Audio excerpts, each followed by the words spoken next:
Chapter 960. As a powerhouse who always charged at the front lines, how could he not know that there were only 3 people who could truly threaten him after exchanging a few blows? 2 large holy swords in the open, as well as that orc who jumped up for some reason and was sent flying. Alright, I'll ignore that. Lastly, there's Duke, who looks like a mage, but is actually an assassin. Yes, Duke Marcus. This was not the first time Archimonde had heard this name, while he did not care about it before. Ever since Duque cut off his first finger, he was destined to engrave this name in his heart.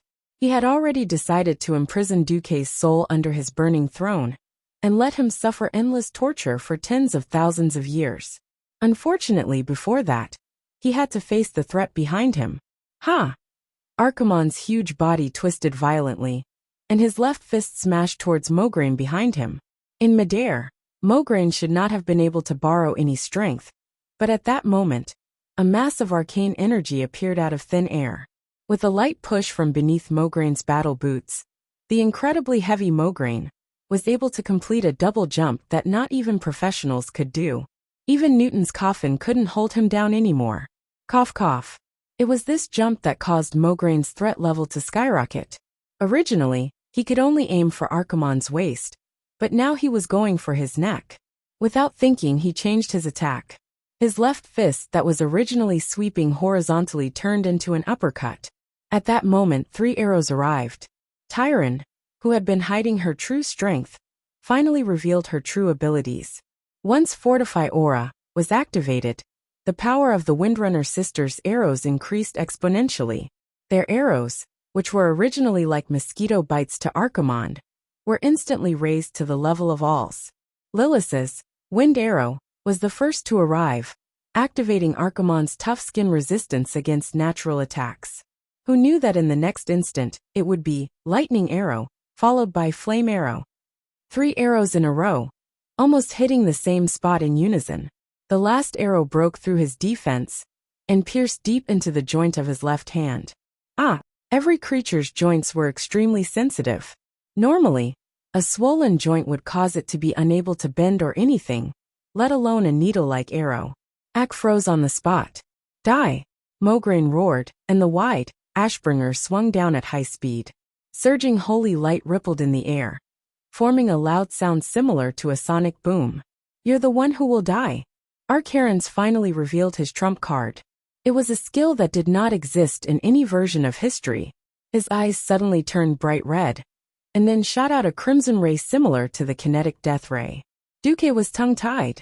For a moment, he almost suspected that Ultraman had gone to the wrong set. Mograine was hit right in the bullseye. Just when everyone thought that Mograine was dead for sure, they saw a dull golden light pierce through the crimson pillar of light and fall lightly. Save them. Grom, who had the best jumping ability, caught Mograine in one leap. This time, not only did he fail, but he also wasted a lot of Mograine's stamina and energy. This was not a good thing. Although it seemed that as long as one was devout enough, holy light could be cast endlessly. In fact, holy light was a type of spiritual power, which was closely related to a person's willpower and stamina. It is impossible for a weary, exhausted person to have much willpower. Fortunately, the real killer move was never Mograine. Not only did Duque activate Flash, but Turalyon also arrived. The 2 holy swords of the same lineage shone at the same time, and cut the heel of Archaron's right hoof. From the beginning to the end, Duque and the others' goal was to pick off the tendons. The 2 divine swords from the Pantheon were attacking together for the same goal. The light they emitted was even more blinding than the brightest sunlight. Ignoring the fact that the power that wrapped around Archaron's began to dissipate in fear, even the other members of the heroes' group couldn't help but turn around, not daring to look at the blinding light. This blow almost cut off the sole of the demon commander's foot. If it wasn't for a strange and terrifying intuition that enveloped Duque and Turalyon, forcing them to stop, this matter would probably have succeeded. Even so, Quell Zerum succeeded in cutting off the tendons at the heel, and continued the cut to the ankle. In severe pain, Archaron's fell to the ground. At this time, he finally realized that his huge body was not an advantage, but his most fatal weakness. He had to do something. Just as Grom was about to jump up and give Ak another hard blow, something that Duque had never expected happened. F***ck, Archaron's actually had a second transformation. The first time he was hit by the ultimate move of the Emerald Dream, Archaron's was forced to shrink. This time, he took the initiative to shrink. Although he was not that small, after using a ring-shaped wave of darkness to force away the melee heroes that surrounded him, he was still a giant standing in front of the heroes. However, his height was halved, and he was only 7 meters tall. Haha, let's do it again. I'll make this guy shorter than me. Old Bull laughed and charged forward. Then he courted death. Everyone imagined that Archaron's would definitely change. However, no one expected it to turn out like this. Old Bull went up. Old Bull rolled back. He had used all his strength, and even the power of Mother Earth. But in the end, the Old Bull was slapped in the face. He did not die. Taurens were famous for their strong vitality, and most of them believed in Brother Spring. However, as Old Bull vomited blood, his face was filled with confusion. The most obvious thing about the shrunken Archaron's was that he had changed his appearance. He originally looked like a gladiator, but now, he had a cape and a skeleton scepter that emitted an evil and ominous aura. The scepter was actually more than a meter long, but in the hands of the 7-meter-tall Archaron's, it looked like a short hammer. He was even shorter, so in theory, it should be easier to deal with. The warrior heroes, who were originally like dwarfs and could not reach Archaron's vitals, even if they jumped up, had grave expressions on their faces. Duque suddenly understood why. Even though Ak was very tall just now, he only gave them the feeling of a tall building. Tall buildings could collapse, but mountains could not. Right now Archaron's was like a miniature mountain.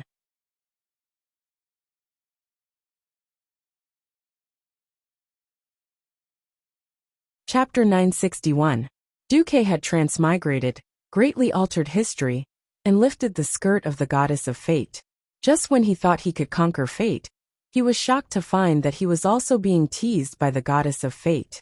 Speaking of which, if the world of Azeroth was a person, then most of his physics knowledge was taught by his physical education teacher. A dragon could become a person, and then the extra dozens of tons of mass would disappear. Archimonde, who had shrunk to one size, was the best example. The current Archimonde gave off a more stable feeling, but his movements were more light and agile. Duque sent a clone directly behind Archimonde, and then everyone only saw Archimonde sneer, and Duque's clone silently annihilated in a round shield. Duque's pupils suddenly shrank. Big trouble. After Archimonde shrank, not only did his strength double, but it seemed that even his magic resistance had increased a lot. Archimonde calmly sneered loudly. Rejoice! Rejoice! You ants! You should be happy that in the past 10,000 years, for the first time, someone has forced me to use my most basic form. Although I've always yearned to be a god of war who charges at the front, I'm still a warlock. No matter how powerful his magic was, he was still afraid of a kitchen knife. In theory that was the case. Thrall was the third to not believe it, and he threw his hammer again. Bang! This time, the hammer of destruction was directly hit by a blue shield bullet. Finally, someone lost his voice. Is Archimonde invincible? Duque disdained this kind of nonsense. Glancing over, he found that it was Kale, that's little Miss Caponia, who spoke, and Duque was annoyed. Fortunately, Kale that said something fair. Impossible. There is absolutely no perfect and invincible existence in this world. Ha ha ha. I am perfect. I am the strongest. I am invincible. Archimonde's wild laughter came instantly. Duque was annoyed when he heard this. F***ck. F***ck. F***ck. What happened to being a big guy and being happily beaten to death by a group? Why did you change the script without permission? By the way, with your high magic resistance, will the other Radiant Moon mages still be able to play around? Moreover, Warlock's new martial arts. Old Cow would not be able to withstand it. Duque secretly ordered in his mind. System, analyze the weakness. 3 seconds later, Duque suddenly laughed shamelessly. Pooh. Archimonde, before you pretend to be invincible, can you not limp first? Archaron's final appearance was too shocking. As soon as he appeared, He sent Old Cow flying, and even melted Duque's clone.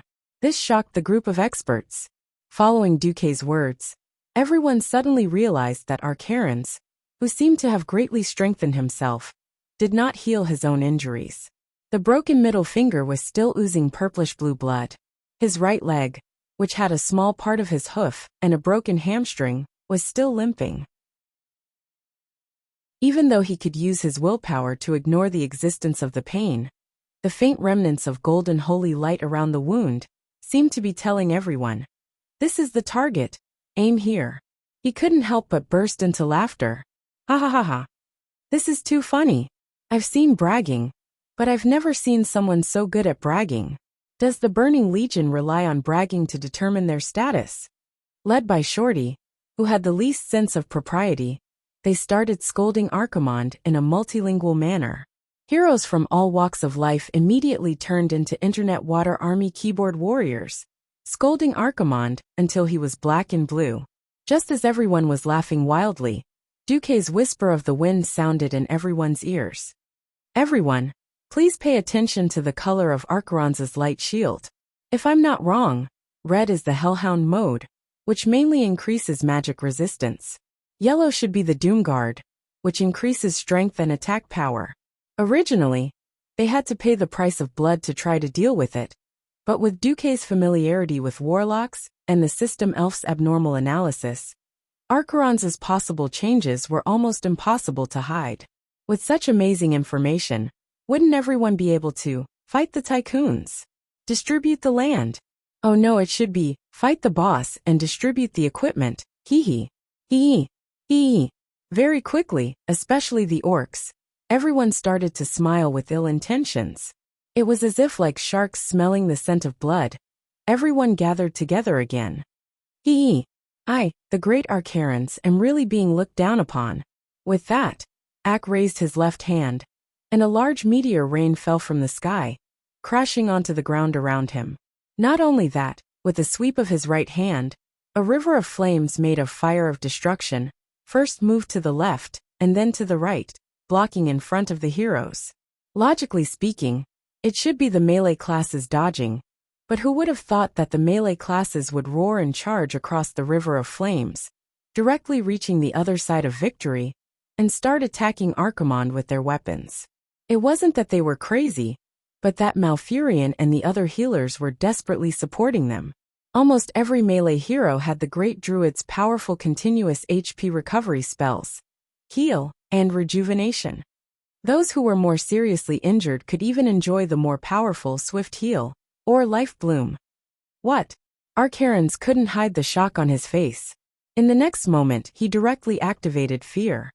The fear magic that had destroyed countless planets and plunged countless races into despair and nightmares became ineffective after the warriors uniformly activated Furious Fury, which could resist the fear effect. No, it wasn't just the warriors. Benedict also gave Tyraean a protection fear barrier. In the past, the scene of everyone being hit by fear and running around like blind flies was gone. At the very least, the three warriors, Cain, Lord Howl, and Thrall, along with Tyraean, were chasing Arcarans and slashing at him. If it was any other time, everyone would have thought that they had taken the wrong medicine. But at this moment, the horror on Ak's face was the best contrast to their bloodthirsty and ferocious expressions. "That's impossible," Arcarans cried out. "Haha, idiot. We've already seen through your trick." Cain laughed out loud. He shouldered the raging flames and charged forward, sweeping his pillar strike horizontally. As if to prove how right Old Cow's cheap laughter was, the scene of the disparity in strength seemed to have been reversed. Bang! A dull thud rang out. Arcarans was like a little wife who had been slapped by domestic violence and could only cry in the corner. He fell on his butt. Almost at the same time, the three muscular men leaped up and slashed at Arcarans. Chapter 962. A few seconds of fear passed in the blink of an eye. Every hero who had recovered from their fear watched in shock as the four macho men chased after the battered and exhausted Archimonde. He was not pretending to be in a sorry state, but he was really in a sorry state. His rather large body was more like a target, It seemed that our Karens had rolled on the ground at least twice. Why was this happening? Obviously, it had something to do with Duque's order to warriors, attack with all your might. The fierce men were having fun slashing at him. Turallion, who was the most stable, cut off a few pieces of meat from the great demon's right calf, and decided to carry out the plan of crippling his leg first. Thrall was not careless either. He cooperated with Turallion and left a square-headed burn mark on Ack's right calf. Cain was the most unscrupulous. He picked up a pillar and smashed it at Ack's waist. It did not seem like the result was obvious, but it was actually a cover for Grom, who was the most violent, to slash at Ack's face with Blood Roar. Master Roar had a good time slashing. He did not hold back at all when faced with our Karens, who could only raise his arms to defend. With a few slashes, he left a few huge wounds on Ack's arm that were so deep that bones could be seen and blood gushed out. Just as they were slashing, Duque's voice rang out again. Retreat! Without hesitation, as if they were minions who had shouted, Run for your lives! 3 of the 4 macho men who were still slashing fiercely a moment ago suddenly scattered in all directions. They ran so fast, unwilling to stay where they were. Only the thick-skinned old bull squatted on the spot and snorted at our Karens with an infuriating expression. He was clearly saying, Come on, let's hurt each other. Just as the fierce men completed their transformation, the light barrier on Archeron's body switched to a khaki color. Blazing magic radiance lit up in all directions at the same time. Ronan, Caponia, and Solarian worked together to create an arcane light ball that was too huge and far beyond the scope of a missile. Looking at the rising purplish-blue mushroom cloud, perhaps it would be more appropriate to call it arcane nuclear bomb. Before the arcane wave dissipated, Kale, Thats and Jaina each blasted out a phoenix. Fire Phoenix, Prairie Fire. Phoenix, Absolute Windstorm. The 2 principles were the same, but the elements used were worlds apart. One used ice to freeze Archimonde's upper body, while the other used flames to roast Ack's lower body. This allowed the commander of the Burning Legion to enjoy a clash of ice and fire. Meanwhile, Duque's Frostfire Apocalypse, which had condensed almost half of his Breaking Dawn mana, turned into a huge spiral and sent our Karens flying. It was a high-fly ball that traveled 200 yards straight to the outfield. Cough cough. He was wrong. That was the dark history of the Burning Legion's commander, who had been brutally blasted dozens of meters away like a piece of trash. Archimonde's body was still considered huge, but in front of a group of ants, he was like a dog eating shit. He struggled to get up, only to discover that he was once again surrounded by the ants he had looked down upon half an hour ago. Damn it! Damn it! Damn it! Archimonde had been growing his middle finger, but now he really wished he could grow a few more middle fingers to point at Duque. Archimonde's tragic situation was in stark contrast to the calm smile on Duque's face. Everyone, do you remember? The dark blue shield is for defense in close combat. It's strong in defense and weak in attack. The yellow shield is for strengthening close combat. The warrior and knight will leave, and the mage will attack. The red shield is for high magic resistance, and it's for close combat. Duque emphasized patiently in the whisper of the wind. To put it bluntly, Archimonde had indeed returned to his roots and focused on his warlock abilities. Even the power of a warlock wasn't like cabbage that fell from the sky for no reason. Unlike ordinary warlocks who needed to summon demon servants to have the corresponding support power, as the commander of the Burning Legion, Archimonde could directly use the power of a certain type of demon. There was a problem here. For a period of time, he could only use one type of demon power. After all, the demon guard that focused on close combat and the hellhound that focused on magic were completely different types of power. It was impossible to master them. It was precisely because Duque had used the system to analyze Archimonde's power attribute and even accurately calculated how long each power could be maintained. That was why he had attacked so crazily just now. Before transmigrating, changing the attack mode to change the damage output was definitely a rotten trick. At this point in time, this was definitely the first time something new had appeared. Unfortunately, in front of an experienced driver like Duque, an old leader, it was simply, no, worth it. 1. Raise. It was shocking for Ack, But it was a blessing for the hero team. Without Duque's command, they would either be wiped out after a few random attacks, or they would have to pay a heavy price to find out the pattern.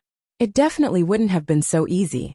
After so many rounds of intense battle, only Brock was seriously injured and had his arm broken. It was truly a miracle. Duque stepped out from the crowd and took out a feather fan from his interspatial bag. He waved it like a pig. Archimonde, this day next year will be the anniversary of your death. It was extremely pretentious and F***ed up, but everyone felt relieved when they heard it. You bunch of ants are worse than scum. A big shot was a big shot. He had been defeated like a dog, but he was still very stubborn. However, the next moment, Duque realized that something was wrong. Several experts suddenly touched their chests, intentionally or unintentionally. It was a palpitation of unknown origin, as if something had entered their bodies. No, it might even have entered their souls. However, they knew nothing about this mysterious and strange existence, or some evil power. Looking at the system notification, Duque's face turned green. He couldn't help but exclaim, "Curse of misfortune? Hee. Smart, but knowing it doesn't mean you can deal with it."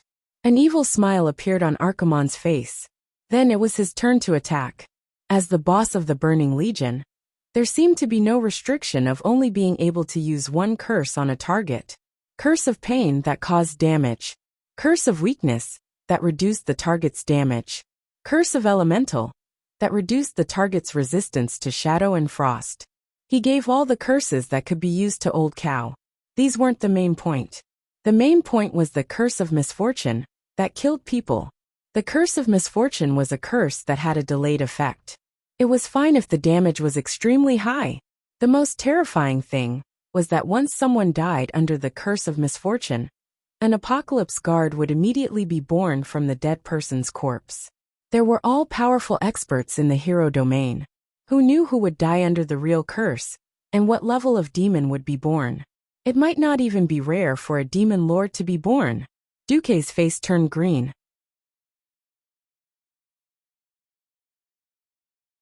Chapter 963. As a transmigrator, how could Duque not know about the one-button undoing curse? Countless players complained that dispelling curses and whatnot was like whack-a-mole. Whoever lit up would win.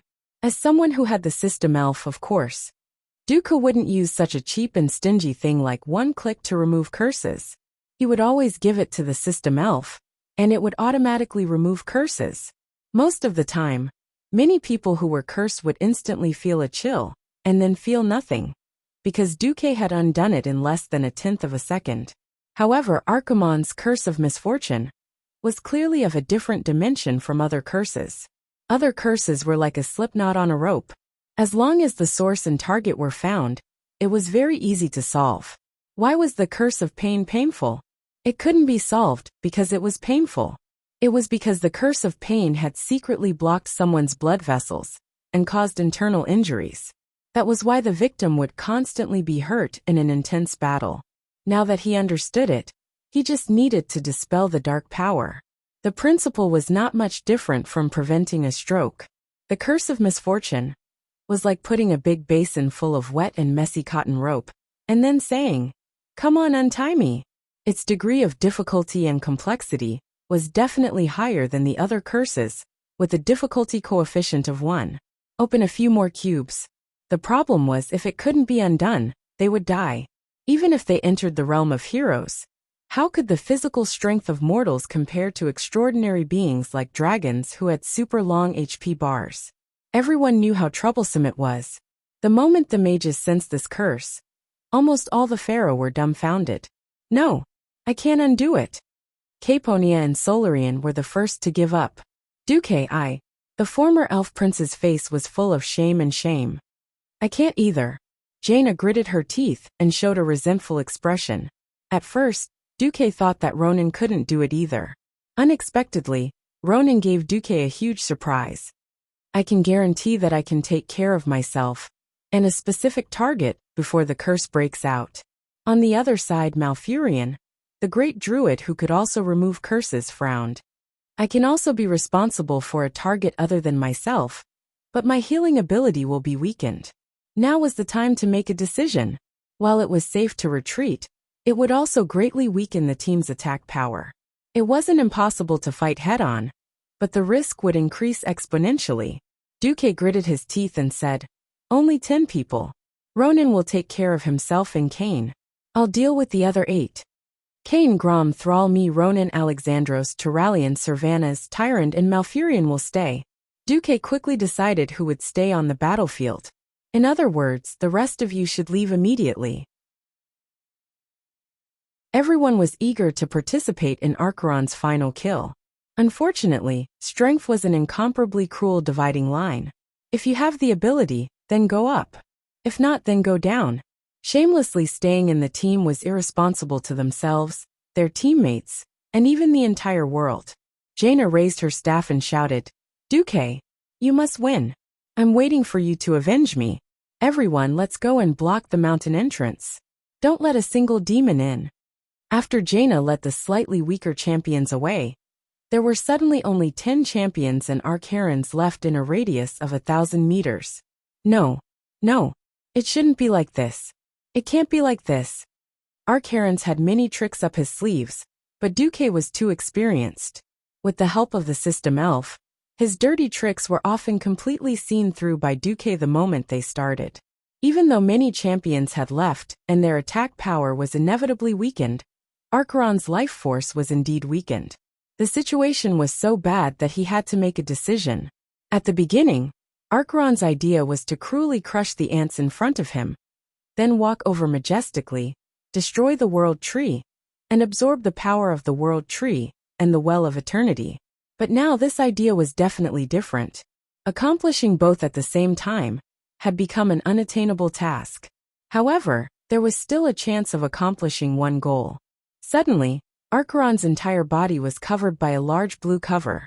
Not only that, but a void demon that was even larger than him rose from his back. He wants to be a turtle until the end? Duque's first reaction was to be surprised. As the saying went, defending for too long was bound to fail. Blindly defending would not end well, unless, seeing Archerons give up on dealing with the other champions, turning around Kane, and charging towards the center of the mountain, almost every champion suddenly realized that something was wrong. Not good. He's going to force his way to the World Tree. Tyrant's face paled. "Stop him!" Malfurion roared, his hands digging into the ground. Immediately, huge thorns as thick as a water bucket burrowed out of the black soil and wrapped around Archeron's legs. Not enough. Far from enough. Mere thorns could not stop Archerons, whose legs were covered in destructive fire. Using the flames of destruction and extraordinary brute force, Archerons was like a train that had lost speed, charging towards the World Tree without looking back. That's right. The World Tree. Only by absorbing the power of the World Tree could he recover from his injuries and turn the tables. If this continued, he would only be exhausted to death by Duque and the others. Full attack. Duque's heart-wrenching roar echoed in every champion's heart. Queen Sylvanas stood on one leg and used a special secret technique to instantly strengthen the bowstring by several times. Then, she knocked a thick arrow that was comparable to a siege hammer. The sound of the arrow leaving the bowstring was like thunder. Ronan stacked 36 arcane impact in one go and activated arcane energy. Whether it succeeded or not, the next attack would empty every drop of magic power in his magic circuit. He would not be able to cast even a low-level spell in a short period of time. Thrall used Hammer of Destruction with all his strength. All the champions used their ultimate skills. Unfortunately, it was not enough. The Eridar demon's body was too strong. Even if Mograine used all his strength to swing Ashbringer to destroy that damned barrier, even if Turalian used Quell Zarum, that was infused with all of his holy light to cut off Archimonde's right leg, he still could not stop Archimonde from creating another barrier and stumbling towards the World Tree Nordrassil. In an instant, it was as if the entire world of Azeroth trembled. The entire Mount Hyjal echoed with Archeron's crazy laughter. "Haha, all your efforts will be in vain. I am already absorbing the power of the World Tree. Soon, your hearts will stop beating."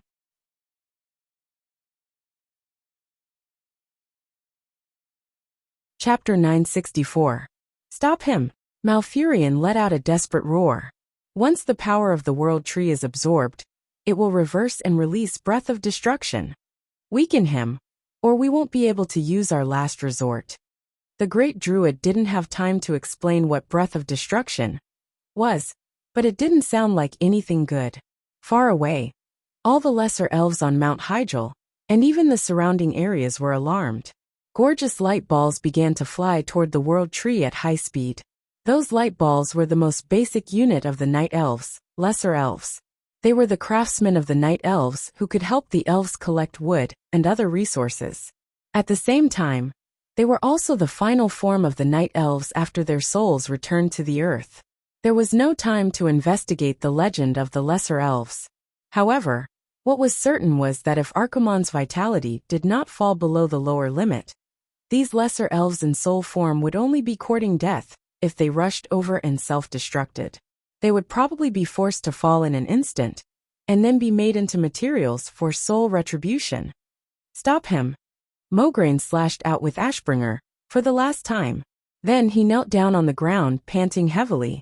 For an old soldier who was approaching the age of 60, he was no longer young.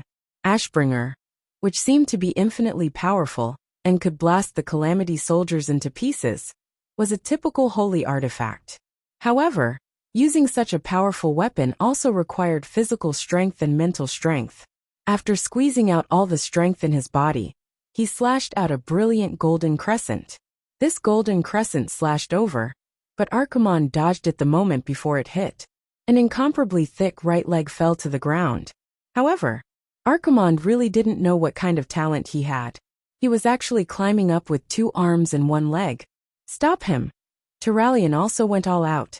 Quel'Zerum burst out with a golden light like the sun, and the long beam of light directly penetrated Archimonde's back from behind, exploded from his chest, and even shot into the trunk of the World Tree. It looked like a golden spear had nailed Archimonde to it. However, in just 3 seconds Archaron's continued to climb. His 3 limbs glowed with an evil black light as they clung to the bark of the World Tree, and began to corrode the green bark of the World Tree at a high speed. What was even more frightening was that his severed right leg seemed to have started to grow a new, tender, and much smaller leg. Stop him! Tyrande was sobbing uncontrollably. She ignored her right hand that was bleeding profusely, and continued to draw her bow and shoot arrows mechanically. Every long-range hero that could still attack chased after Archimonde in a frenzy. They desperately poured their firepower into Archimonde's back, who seemed to have lost all sense of pain. Even Gianna and the others had rushed back, but the effect was getting weaker and weaker. It was very simple. Melee professions could not wear heavy armor and climb a World Tree that seemed to require at least 1,000 people to hug. After losing the damage from the 2 strongest sacred swords, the entire team's attack power dropped by more than a level. Now they had almost reached the critical point. Although Archimonde's life force had dropped to a very dangerous level, as long as he absorbed a large amount of the power from the World Tree and successfully converted it into dark energy, he would be able to turn the tables. Not only would he be able to kill Duke and the others, but he would also be able to carry out his evil plan and kick all of Azeroth into the abyss of destruction. The tearful Tyrande suddenly remembered that she still had 1 last sacred sword. She turned her head and stared at Duque. Duque, anything is fine. I beg you. Thrall realized that his side was starting to lose strength. After the 4th throw of the Hammer of Ruin, there was no hope of taking down Archimonde. He turned around and said, Duque, it's all up to you now. Ronan struggled to get up from the ground and howled. The destruction of Dalajan, Mograine shouted unwillingly. The fall of Lordaeron. Jaina flashed to Duque's side. Her fists were clenched, and her fair skin was red with anger. Duque, the revenge of my father and brother. Servanas stabbed his longbow into the ground and shouted, the revenge of every Quel'Doria. Thousands of elite warriors who refused to retreat stared at Duque from afar. Thousands of elven souls stared at Duque. Countless forces, every one of them who had thrown themselves in front of the magic mirror, gritted their teeth and cheered for Duque and the rest. They were all staring at Duque. They were waiting. They were looking forward to it. They were sincerely longing for it. They were screaming in their hearts. They prayed that Duke Marcus, who was hailed as Azeroth's greatest hero in the last 1,000 years, for them, for the whole world, would deal a fatal blow to the evil and terrifying existence, the commander of the Burning Legion, Archimonde. The feeling of being watched and looked forward to by billions of creatures made Duque's heart extremely heavy. Duque had long understood that he had to go all out. Only he, who also held a holy sword, could seriously injure Archimonde and create a chance for the elves to self-destruct. However, this could not be done by a clone. After all, a clone was a clone, and its strength could never exceed that of the main body. Someone who could kill Archimonde. The only possibility was for him to do it himself. No one knew what Archimonde's final killing move would be. No one could guarantee what the consequences of killing Archimonde would be. There were only two paths in front of Duque. Either he missed the opportunity and became the sinner of all of Azeroth, or he became a hero for 10 seconds. Duque smiled. He smiled casually. That bright and clear smile was aimed at Jaina, at Sylvanas, at every lover who was watching him silently from afar, and at everyone who trusted him and entrusted their last hope to him. "I'm going." There was a soft sound. It was also a sound that seemed as light as a feather, but it made countless women fall in love with him. Duque's figure instantly turned into a stream of light, and when he appeared again, he was already under the tree. "Grom," the same calm voice called out, allowing the orc god of war to completely understand what Duque was thinking about. The burly figure was the first to leap onto Kane's totem pole. Kane used the last of his strength to hit Grom high up into the air like a flying ball. That was the highest jump Grom Hellscream had ever made.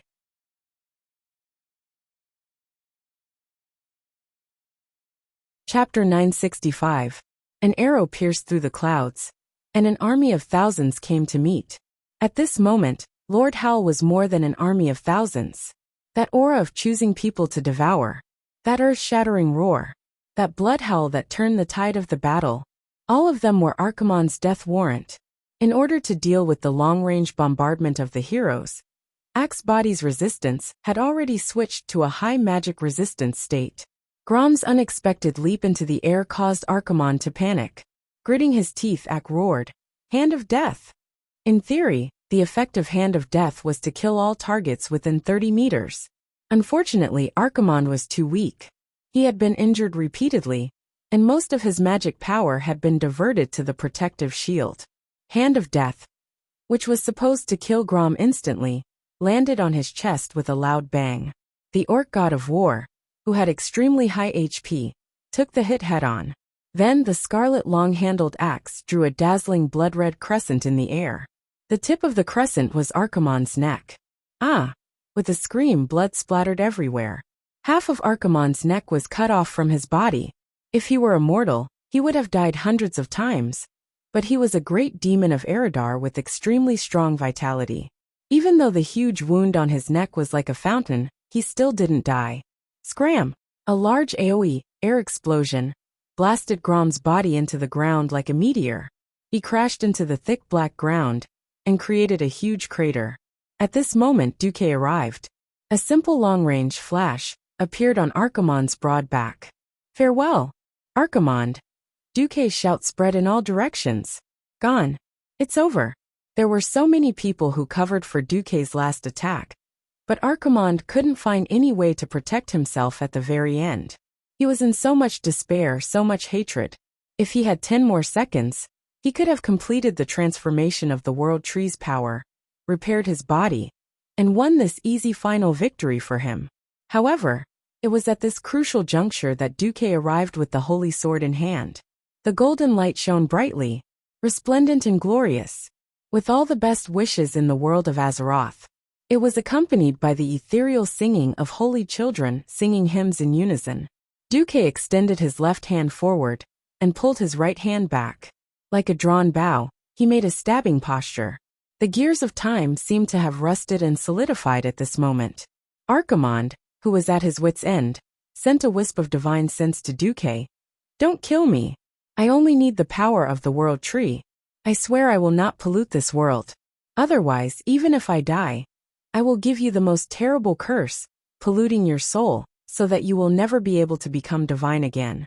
After you die, you will definitely degenerate into the ugliest demon. This was the deepest form of intimidation. It was also a threat that would definitely come true.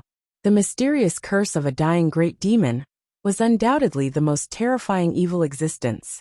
Duque smiled. Archimonde was just stalling for time. How could he not know? He replied with a divine sense. Just as I never dared to overestimate the moral integrity of a demon, I will also not underestimate my courage. It turns out, I am also quite a brave person, although I was forced to at first. With a faint but determined smile, Duque stabbed the unknown holy sword in his hand into Archimonde's head like lightning. Ah!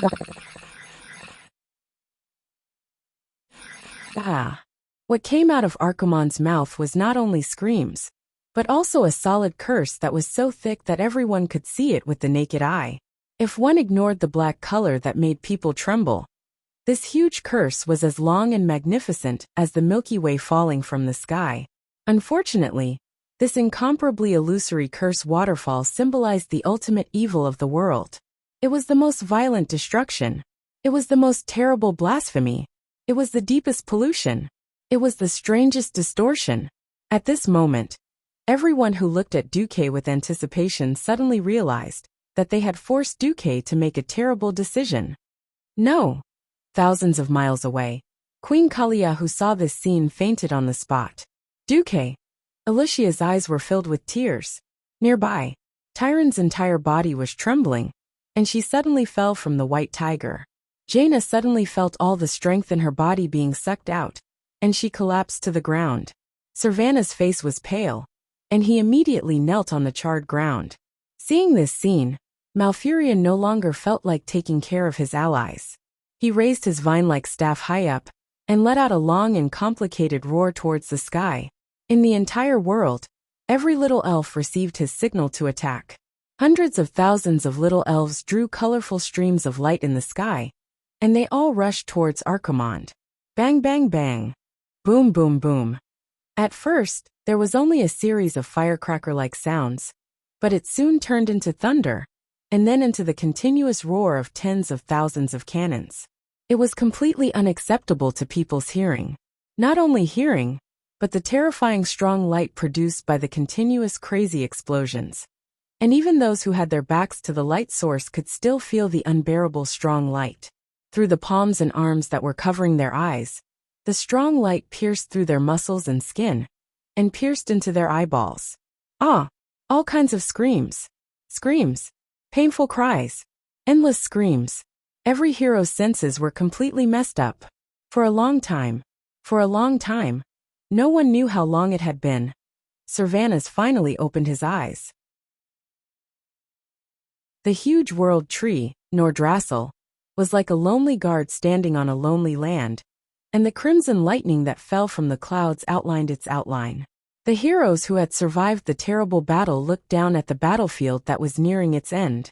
In all directions, the few troops of various factions were retreating like a tide from the plateau on the top of Mount Hyjal, through the teleportation portal. There were not many corpses. Perhaps the most eye-catching corpse was Archimonde, who was nailed to the trunk of the world tree. His huge corpse, which had recovered to its original height of 150 meters, was so eye-catching that it almost occupied the entire vision of the heroes. Accompanied by the crimson fireworks in the sky, looking around at the battlefield that was like a ruin, with debris and broken tiles everywhere, it was like a painting of the end of the world. Duque! Where's Duque? Jaina and Queen CIA exclaimed at the same time. Suddenly, Ronan held a pitch-black body and shouted, "Teacher is here! He's still breathing! Let's leave first. The portal is already starting to become unstable."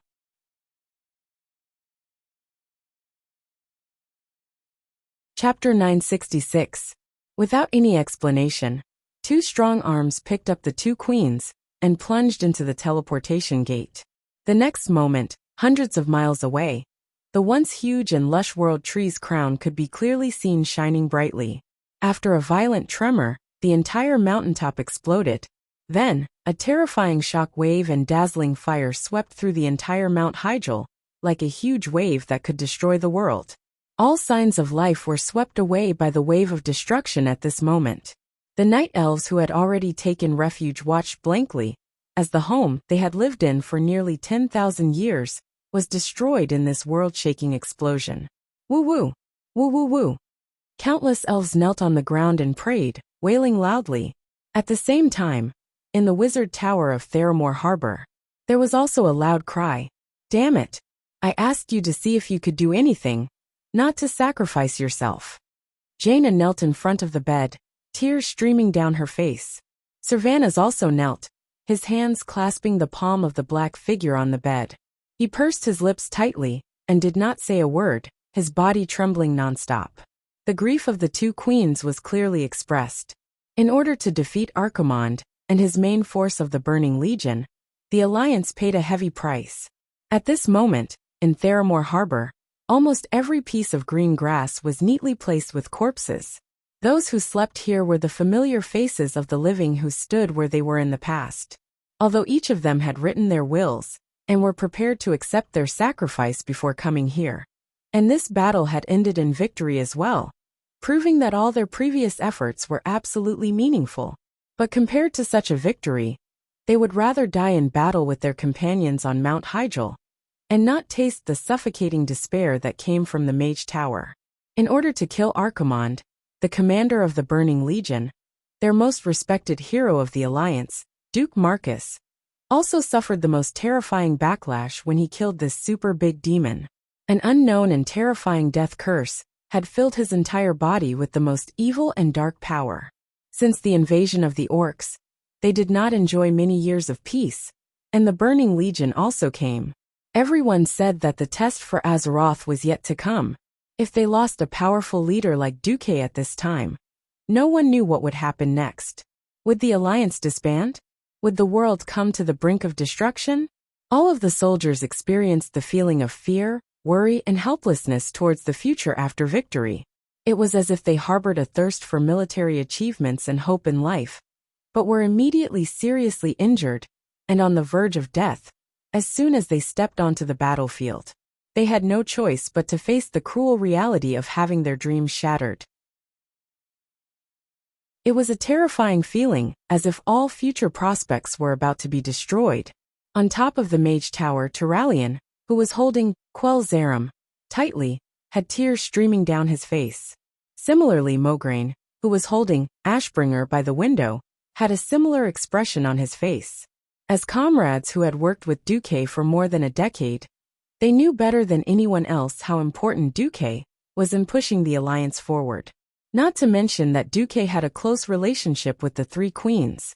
In the current Alliance, apart from Magni, there was not a single king from the previous generation left.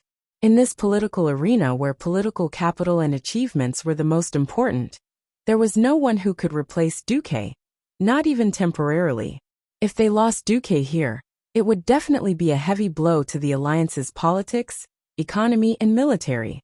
It might be better if Duque died in battle, but what they feared the most was that Duque would fall like Prince Arthas.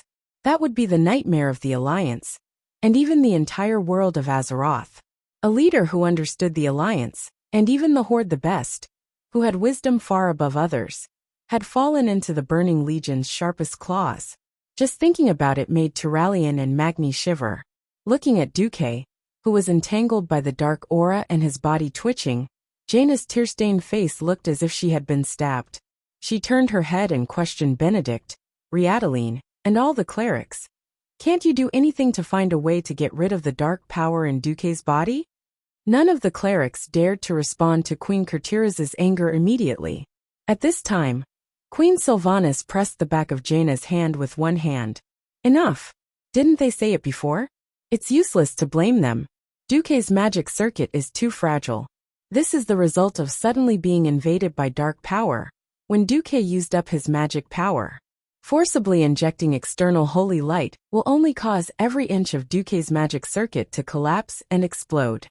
Could it be? Could it be? Jaina was about to lose control of her emotions. Are we just going to watch Duque die like this? Only silence answered her. At this time, Vanessa suddenly knocked on the door. Her face was also tear-stained.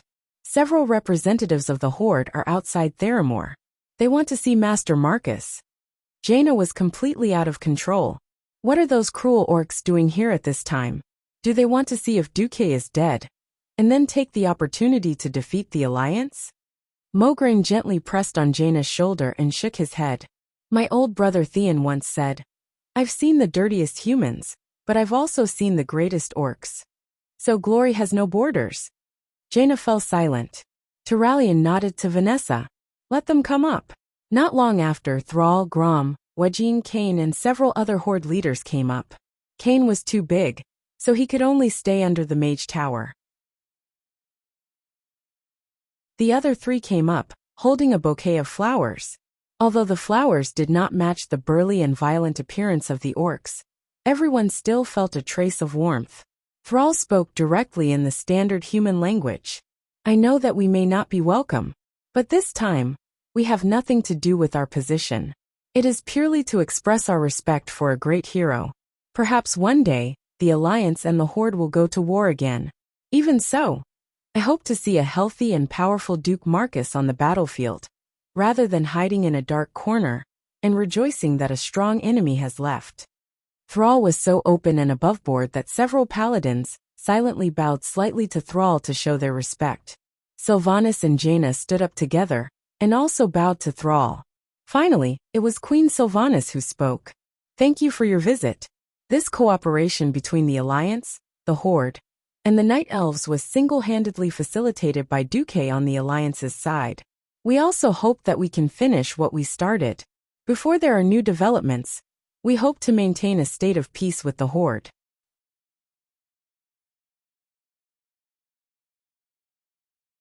Chapter 967. Duque felt very uncomfortable. His entire body was holding on. That terrible feeling was like forcing an ordinary person who liked to eat vegetarian food to participate in an eating contest and make him swallow 100 hot dogs in one go. What was worse was that it was an expired hot dog. The dark forces kept tearing at Duque's soul. They used all kinds of words and all kinds of scenes to tempt Duque. Destroy. Destroy. Destroy everything that you don't like. Possess. Seize. Occupy everything that you like the most. Countless thoughts attacked Duque's soul. They forced Duque to vent again and again, to release the negative emotions in the depths of his soul. Normally, if Duque was an ordinary native of Azeroth, unless he was a saint like Uther, he would have fallen long ago.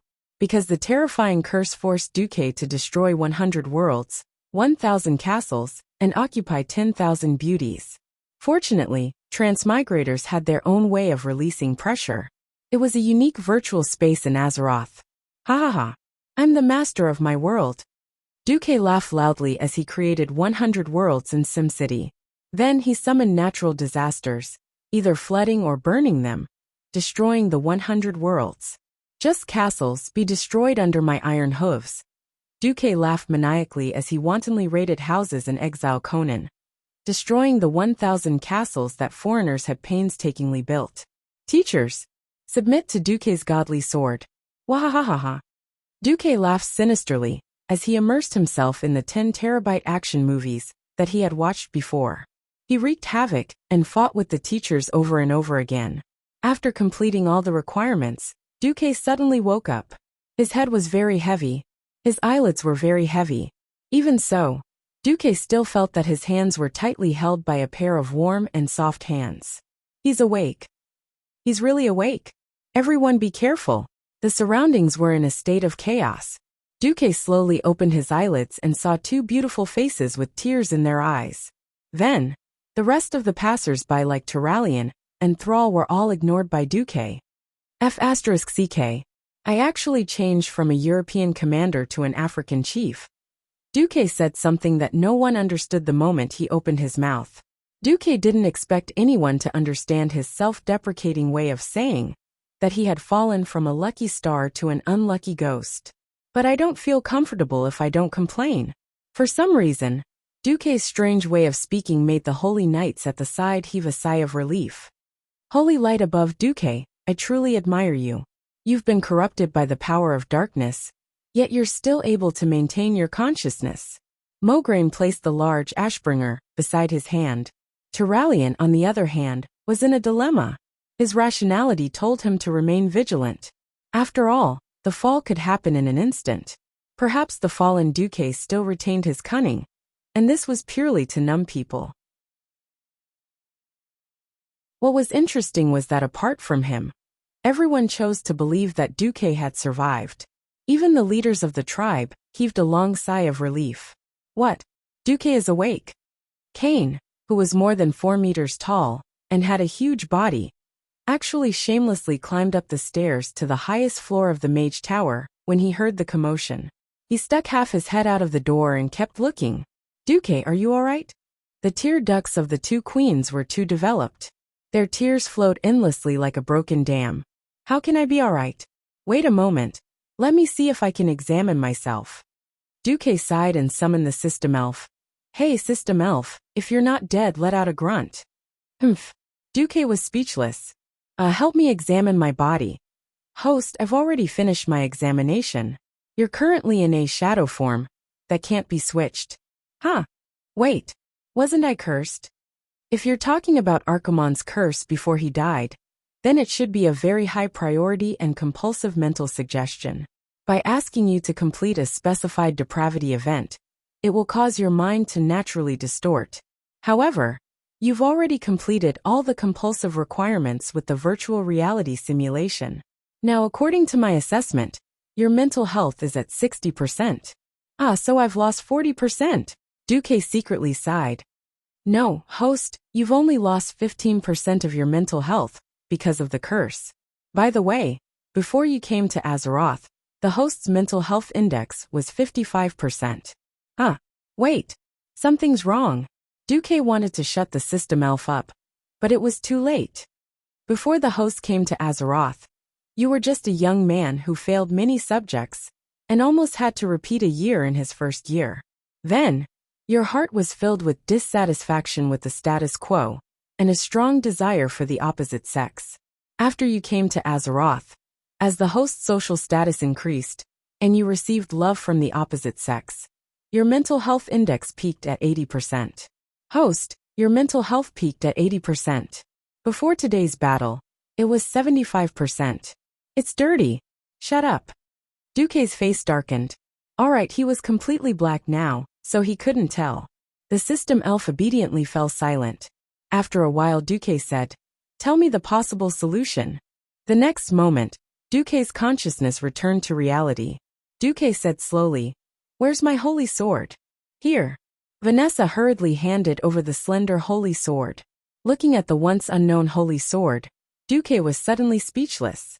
For some reason, most divine weapons in Azeroth had long, human-like names, such as Azeroth's dual blades or Atish, the legendary staff of the Guardian. He had always been vexed. Why didn't his divine weapon have a name? Only later did he realize that divine weapons had to awaken their true names. According to the system elf, when you truly merged with the will of the divine weapon, the most realistic image in your mind, and that name would automatically become the name of the new divine weapon.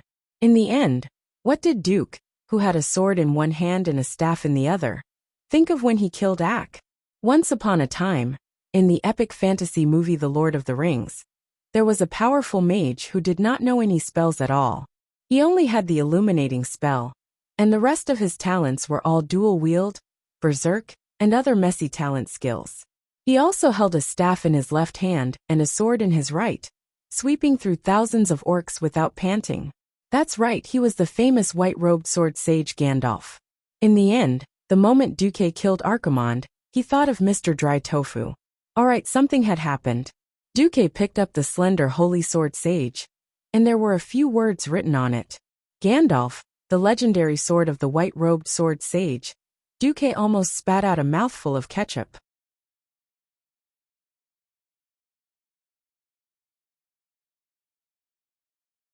Chapter 968. This was not the first time Duque had wanted to change the name of his one and only divine weapon. In the end, this damned holy sword was like dried tofu, smelly and hard.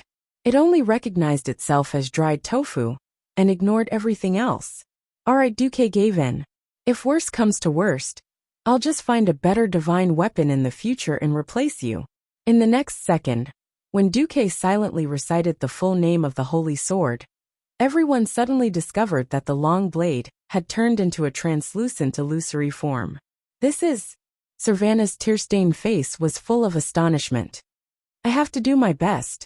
I believe that light and darkness can be changed in this world.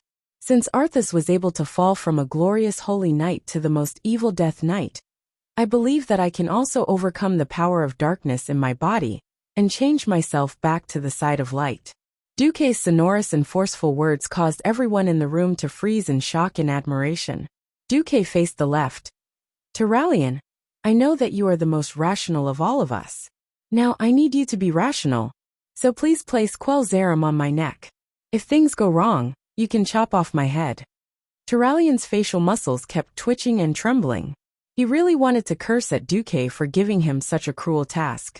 Even if they were once the best of comrades and friends, Turalyon still felt a deep pain when he had to personally play the double role of monitor and executioner. In the end, thousands of words turned into an incomparably heavy nod. Yes, on the other side, Savannah's gently took out a dagger that she always carried with her. She placed the sharp blade against her throat. Duque, if you fail, I'll accompany you. I accompany you. These 3 words sounded soft, but they contained a deep love. Everyone in the room was visibly moved by his words. Without needing to say anything, Jaina condensed a similarly sharp icicle and calmly pressed it against her own throat. The 2 queens calmly smiled at Duque.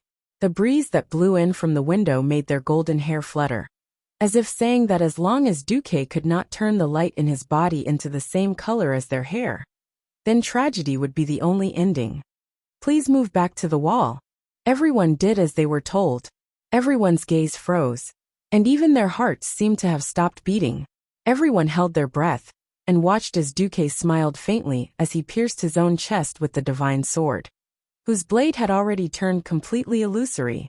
There was no splatter of blood. However, there was an even more intense reaction. It was like a drop of water in a pot of boiling oil. In an instant, Duque's entire body was boiling. What unfolded before the eyes of the powerhouses was definitely a wondrous scene. Duque's entire body seemed to have turned into a large fountain cluster. Countless dark forces as black as ink spurted out from the corners of Duque's eyes, nostrils, mouth, ear holes, and even the pores on his skin. However, each long line of black liquid was illusory and translucent. Even though the evil aura on it could be felt from a distance, this evil power did not dissipate in midair and pollute the surrounding air. Instead, like a spring, it stretched to its limit and automatically shrank back into Duque's body. Duque's mind was clear. He also knew that what he was about to do sounded ridiculous, but it was not without foundation. In terms of battle history, the original, Ashbringer, was filled with a legendary aura. It was first Mograine's weapon.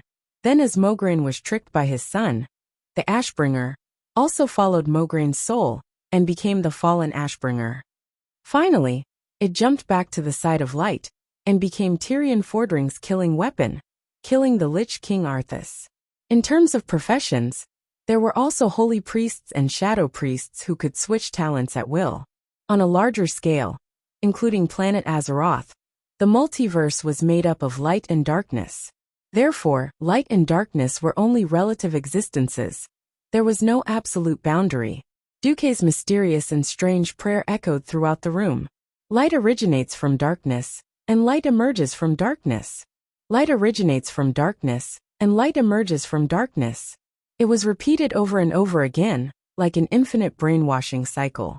Duque's performance, which was like a con man's, caused every witness to be dumbstruck and unable to control themselves.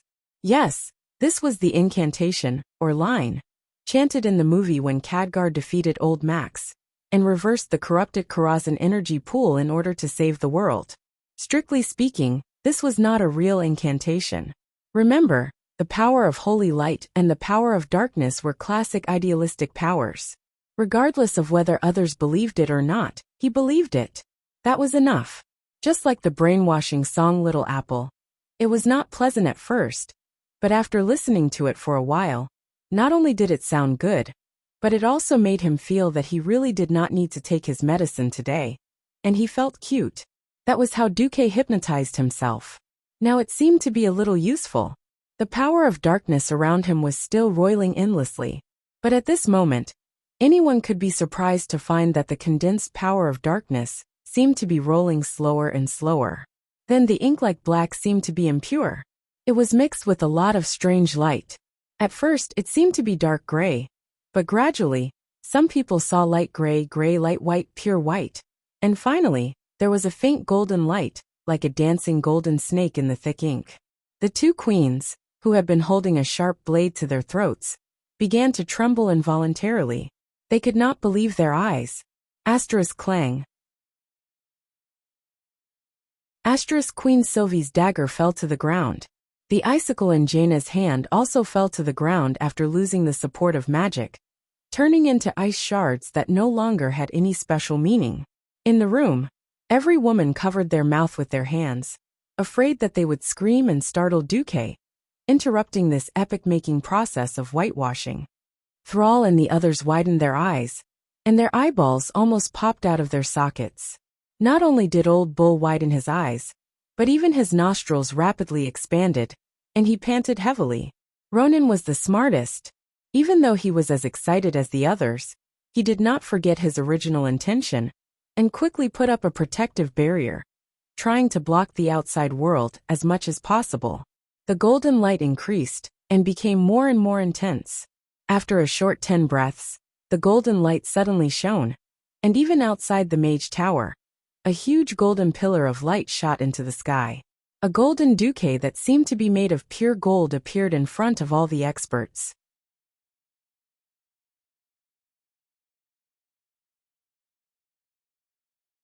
Chapter 969. Turalian had long withdrawn the sword. Quell Zarum would never be able to deal with a truly virtuous person. If he dared to use such a holy sword to slash a saint, he would have to wait for the sword to shatter a second time. Thrall opened his mouth so wide that a cantaloupe could be stuffed inside.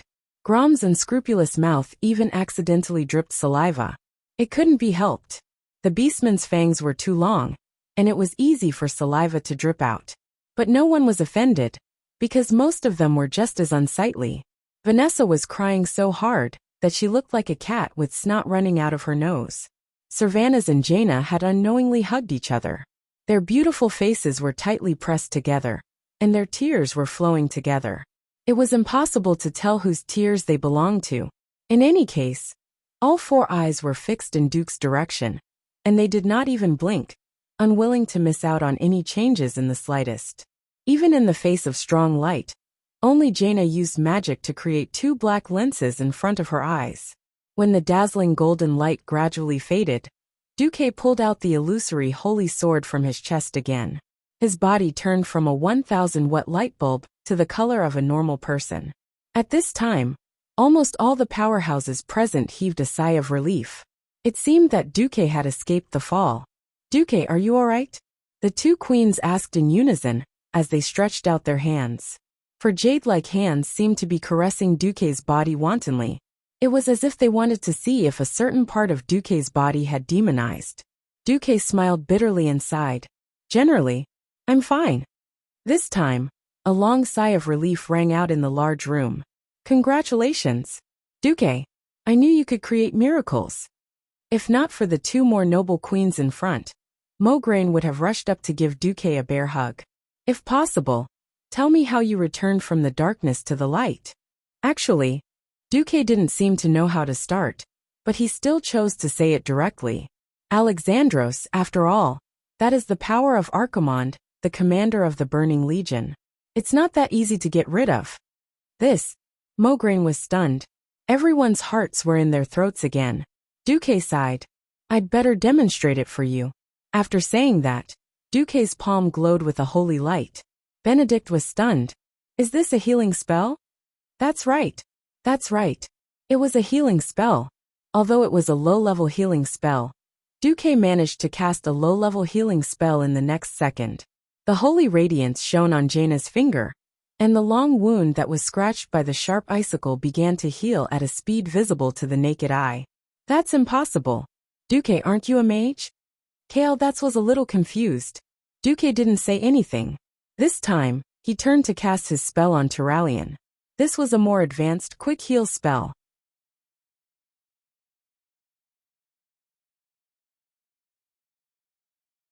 The holy light fell on Turalian's head, and he could clearly feel that it was the purest holy light. He just didn't know why the holy light was golden in the air, but it turned green when it reached his head. Well, don't worry about these details. Everyone's attention fell on Duque. Near the gate, Mograine's adopted daughter Sally Whitemane had her hands crossed in front of her chest. She was a little excited and a little confused as she asked, "Lord Marcus has become a holy priest?" Duque smiled bitterly. "If only it were that simple.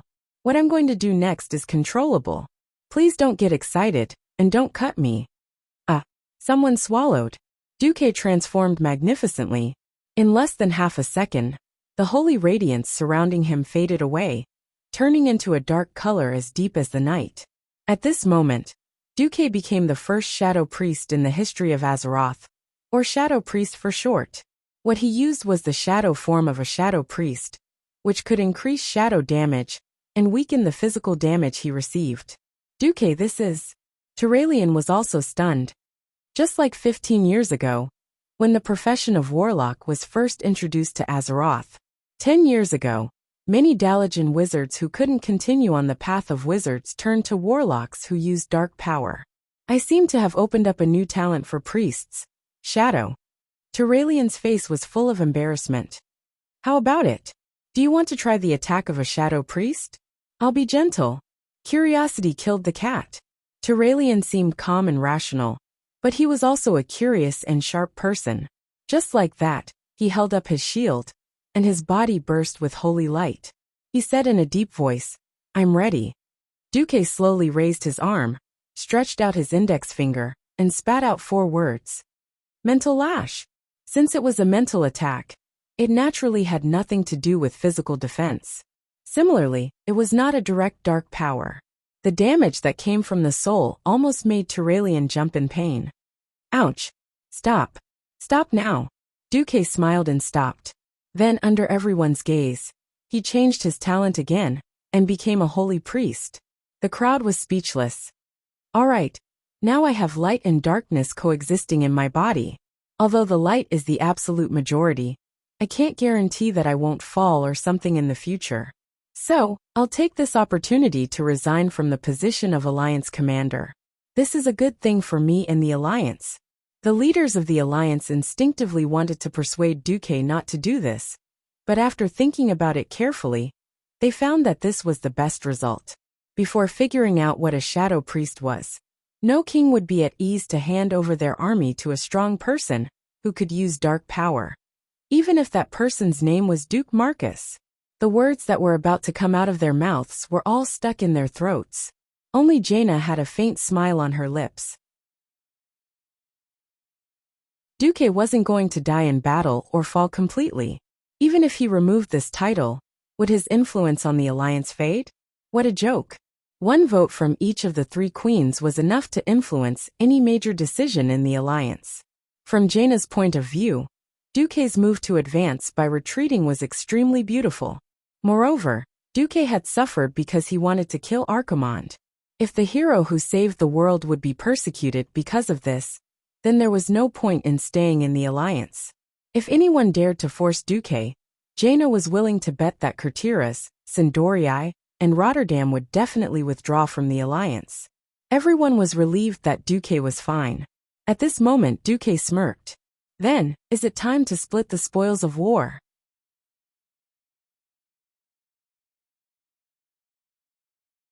Chapter 970. Gianna elegantly took out 2 clean handkerchiefs and handed one to Sylvanas. She used the other to wipe away the tears on her face. Sigh. Natural beauties were truly amazing. If she were a so-called internet celebrity from the previous dynasty, she would have become a ghost with a mess of foundation and makeup oil on her face. After wiping her face, Gianna was that flirtatious beauty again. Yes, Duque. Are you going to share the spoils with us as a mage or a priest? Duque rolled his eyes at Gianna, a little speechless. Once she recovered, Gianna was back to being a smart and capable woman. Damn it. It would have been better if you didn't say it. Now that you've said it, how can I take the mage equipment, and then the priest equipment? No. I'll spank the girls who don't listen later. Duque, who had almost fallen into depravity, said righteously, I can clearly feel that my magic circuit is still functioning normally. Deep down, I'm still a mage, and I think I'll definitely recover in the future. But now that holy power has completely dominated my body, I instinctively reject all elements other than holy light. So I'll count myself as a priest for now. Duque voluntarily gave up his position as a mage, and Caponia could be seen secretly sighing in relief. There were so many strong people gathered this time, but the problem was that the classes of the strong people were quite clustered. Most of them were mages and warriors, but there was only one priest, Benedictus. There were 6 mages, and Duque, who was supposed to be the #1 hero and commander, was definitely going to take the best part of the pharaoh. Now, Duque suddenly jumped to the side of the few priests. This was definitely good news for the pharaoh. Unfortunately, Caponia's joy only lasted for a second, because she immediately realized that most heroes actually didn't care about this. That's right. Most heroes are just trying to save the world itself. Take Ronan for example. After the battle at Mount Hyjal, every mage looked at him differently. The old Ronan would always be the student of Marcus. The current Ronan was, without a doubt, the Arcana Master Ronan. Another example was her master Kael Vats. Now that he had been cleansed of his reputation as a traitor and a despicable person, he could see former high elves saluting Kael. That's wherever he went. This change in status was a rare treasure that no amount of top-grade equipment could exchange for. Therefore, the spoils of war were only incidental. Of course, in this era where epic equipment had yet to appear in large numbers, everyone was happy to see such a large amount of high-quality equipment suddenly appear. Mograine said, I know you're more concerned about this, Duke. The moment Archimonde was killed, I happened to grab the dimensional bag that fell out of his body while I was below him. Turalyon continued. Her Excellency Tyrant Whisperwind was busy clearing up the battlefield and taking care of the aftermath. She had said to thank everyone for their support, and that the Night Elves would not participate in the distribution of the spoils of war. However, there were 3 flash bows among the spoils of war. We only had 2 rangers, so we gave one to Sir Whisperwind. The rest of the spoils of war are here. Turalyon opened the dimensional bag and filled half the room with all kinds of shiny top-grade equipment.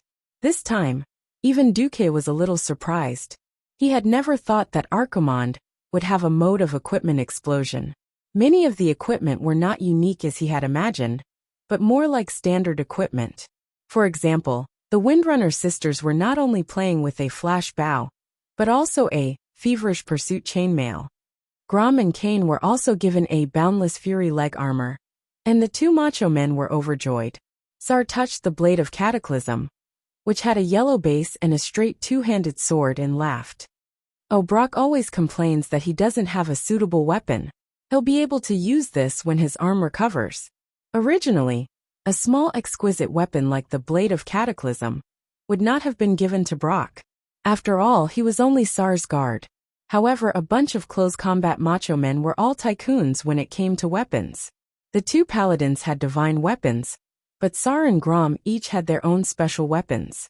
Old cow-like totem poles, so Brock could only take advantage of it. Moreover, the warrior equipment was basically distributed among the Horde members, so there would be no conflict. The competition among the mages was the fiercest. After Duque's withdrawal and Kael, that's lack of desire, the remaining 4 became extremely humble. In the end, Ronan was the biggest winner in the war. He obtained the one-handed magic sword Chaotic Storm that countless mage players had begged their grandfathers and mothers to get. Because he did not have a good secondary weapon, he almost wanted the Staff of Purification that priests loved, but Duque could not stand it, and gave Ronan the secondary magic book, Chronicles of Dark Secrets, that he got from Raki Winterfrost. There was also a gorgeous robe that was pure black with purple and gold edges. Although everyone found out that it was an unknown robe after appraisal, and they wanted to name it Duque's robe, Duque blushed. Ever since he had blessed Ronan with holy light, and found out that the holy light above Ronan's head was also green, Duque had guiltily, very humbly, given the right to name it. Ronan's robe, no problem. He waved his hand and generously gave the robe to Ronan.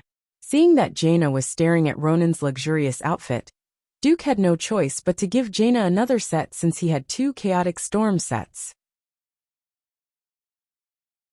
After giving a few pieces of magic equipment to Caponia and Solarian, Duque also got himself a staff called Argus Apostle.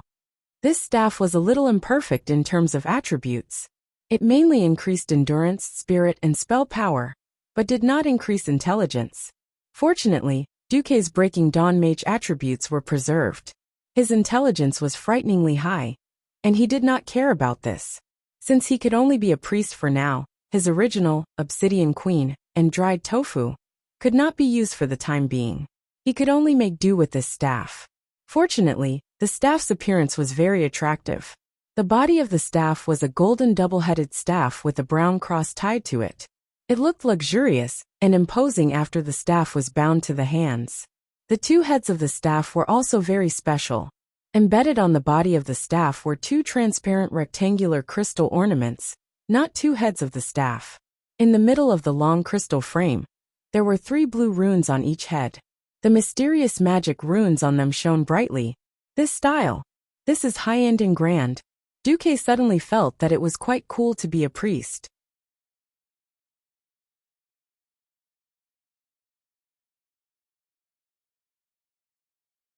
Chapter 971.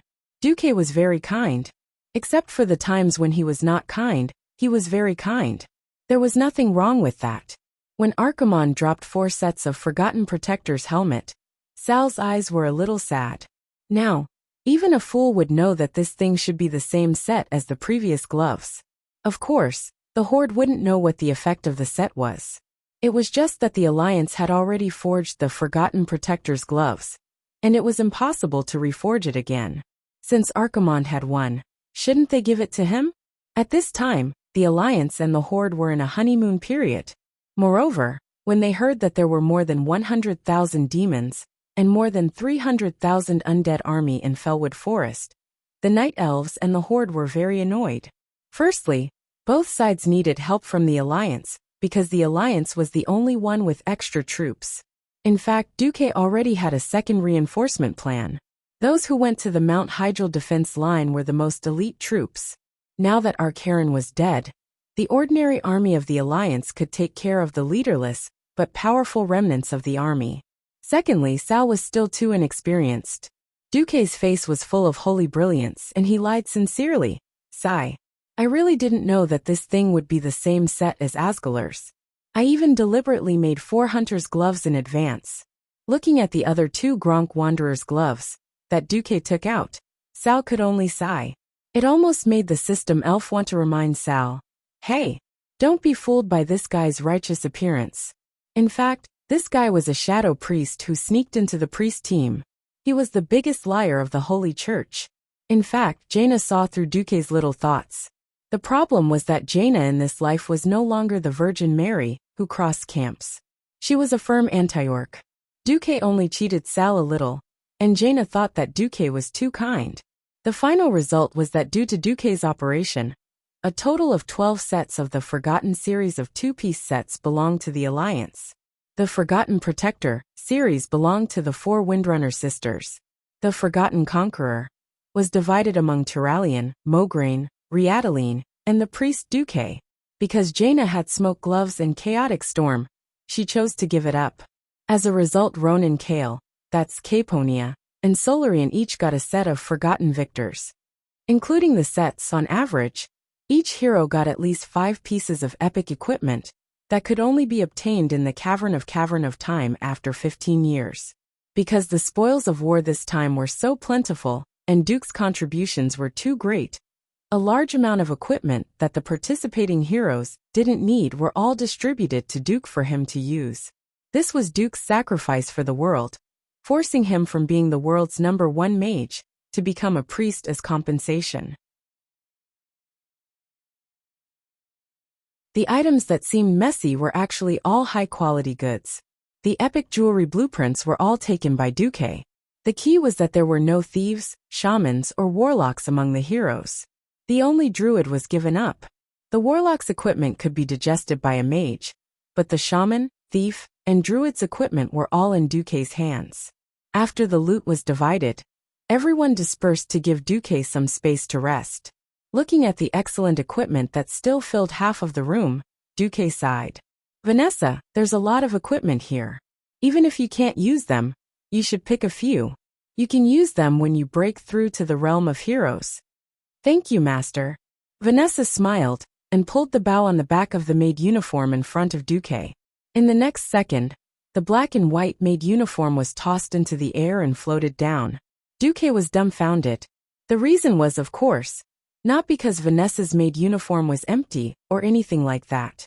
Instead, it was because Vanessa, who was wearing a set of thin leather tights, walked gracefully to the table that was covered with equipment and put on the thief equipment dropped by the 6 bosses of Mount Hydril one by one.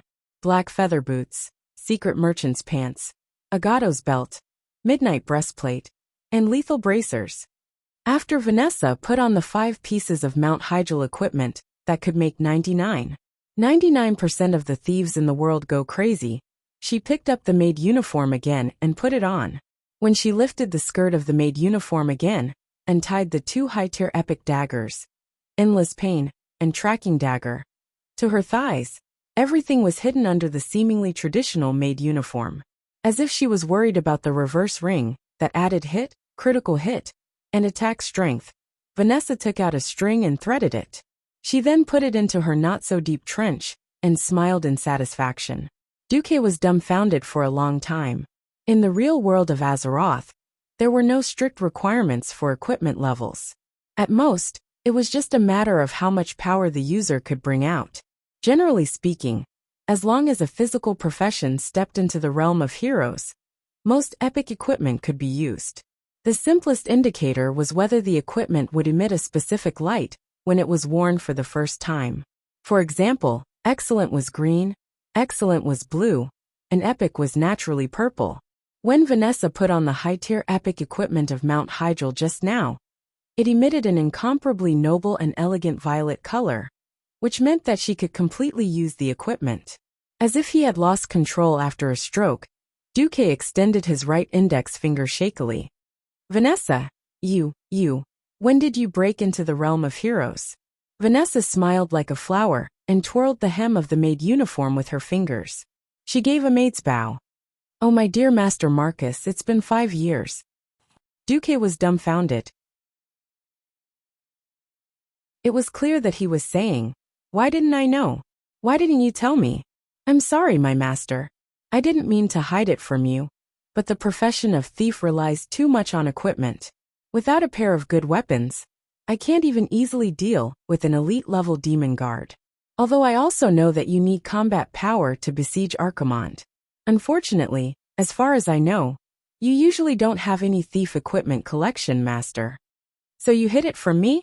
Duque was speechless. Yes, I, who lacked the support of equipment, couldn't use it at all even though my skills were far superior to my father's, so I kept quiet. If Master sees this as me being disloyal to you, please punish me as you wish. Vanessa knelt down in front of Duque after saying that.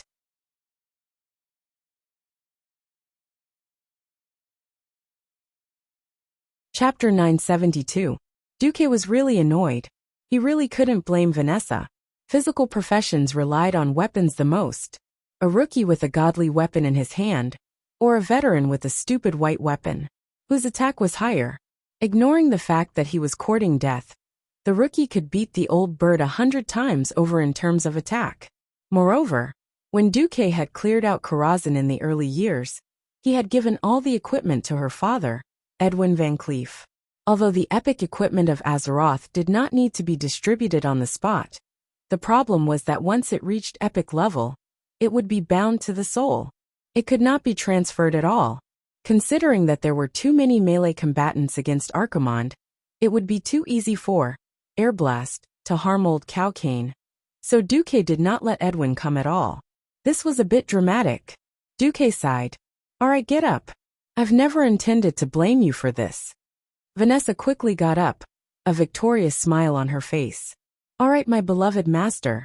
From today onwards, I can be anyone to you. Your most loyal maid, your dagger in the dark. At this point, Vanessa suddenly changed the topic. Or your clearest eyes and ears. Oh, I'll go open the door. It should be your spoils of war delivered to your door. Spoils of war? Delivered to my door? Did Azeroth also have express delivery? Duque was dumbfounded. Vanessa's upper body did not move, but her lower body seemed to have activated sprint, and she floated out of the room at high speed. What the hell was this? The surroundings suddenly fell silent. The wizard tower was not just a lair for mages, but also a place for mages to conduct experiments. Soundproofing magic was a must. Thanks to the good soundproofing of the wizard tower, the noise outside could not affect this place at all. Duque found himself tired. He had fought with Archimonde for most of the day, and then he was hit.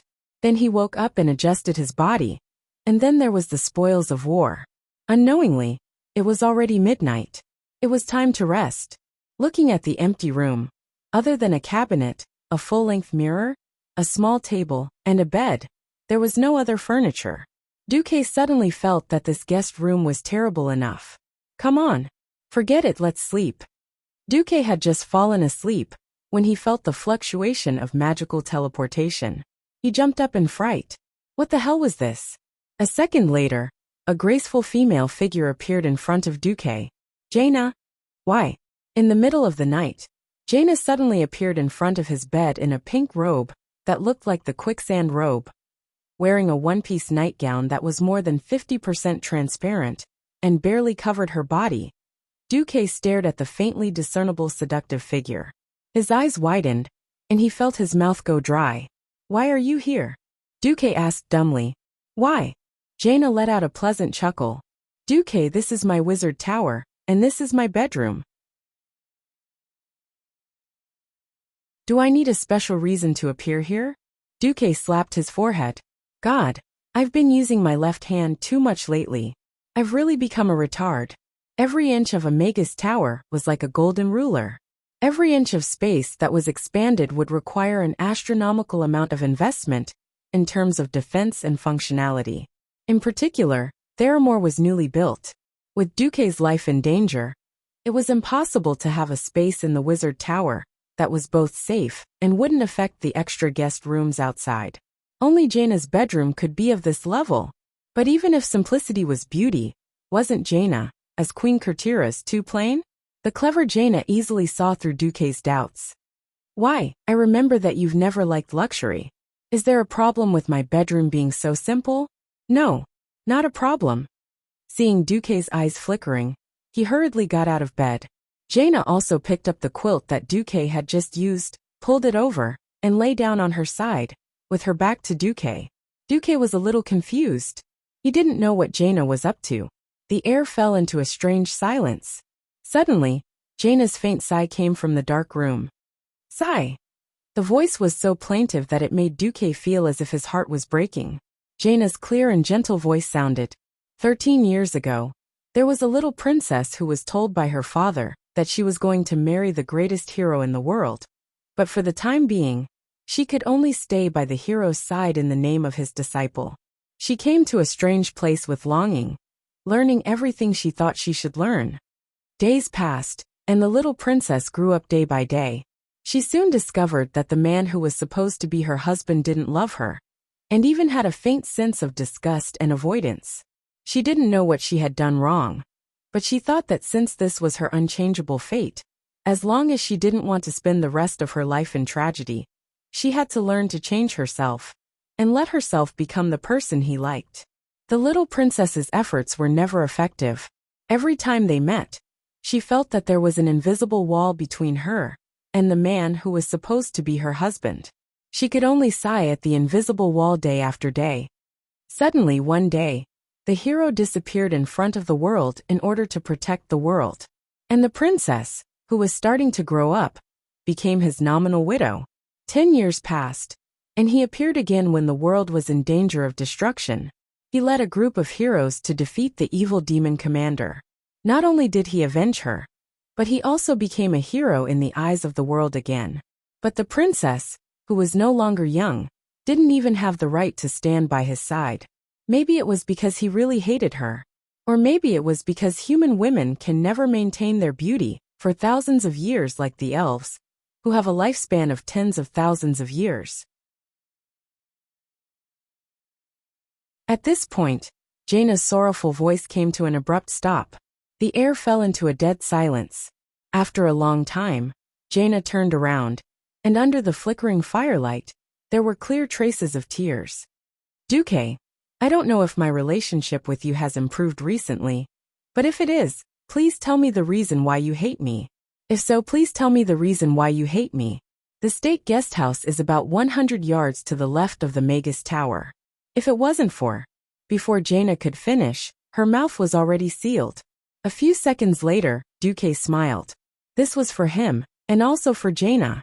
Fate had completely changed, forcing the terrible Jaina from his previous life onto the Jaina, who was willing to die with him in this life, was simply stupid and blasphemous. Looking at Jaina, who was almost crazy with joy, Duque revealed a naughty smile. Come, let Teacher Du teach you what the flow of magic in the Warzi position looks like.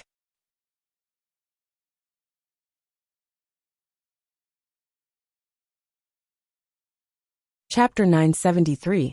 What in the world was Warzi frustrated front bend? Jaina didn't understand, but she was a very studious and smart student.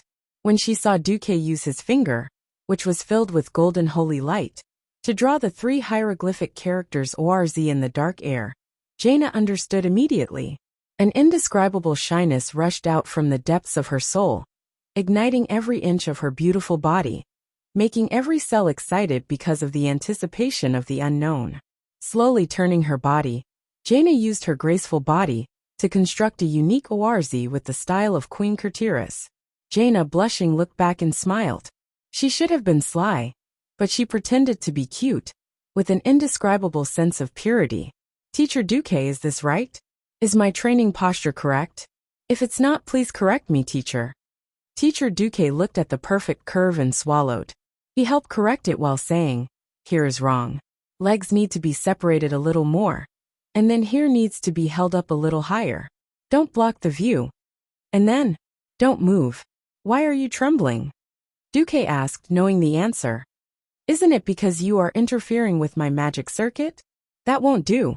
You practice frost magic, so you have to maintain a calm state of mind at all times. Jaina rolled her eyes at Duque and let him do whatever he wanted. Come to think of it, she had waited for 15 years. The most beautiful 15 years of a woman's life were spent in loneliness and waiting. She almost missed the shelf life of her youth. The only good thing was that she could finally give away this treasure before she turned 30. Jaina silently followed her heart, not deliberately or pretentiously. When the magic circuit from Duke finally connected with her magic circuit, she cried and laughed. She let go of all her schemes and did not think about anything else.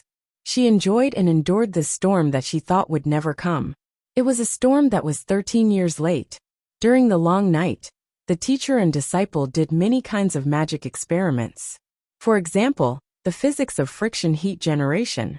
For example, the magic power flow experiment in the M-shaped pose. It was not until the end of the long night that Jaina finally fell asleep with tears on her face. The first rays of dawn appeared. Duque noticed that Jaina had woken up early in the morning and was staring at him strangely. What are you thinking about? Duque smiled, a little curious. Jaina caressed Duque's chest with her jade-like fingers. I'm wondering how long these days will last. Sigh. Elves were good. They didn't have to worry about aging. Human life is too short. Although she's beautiful because of her short lifespan.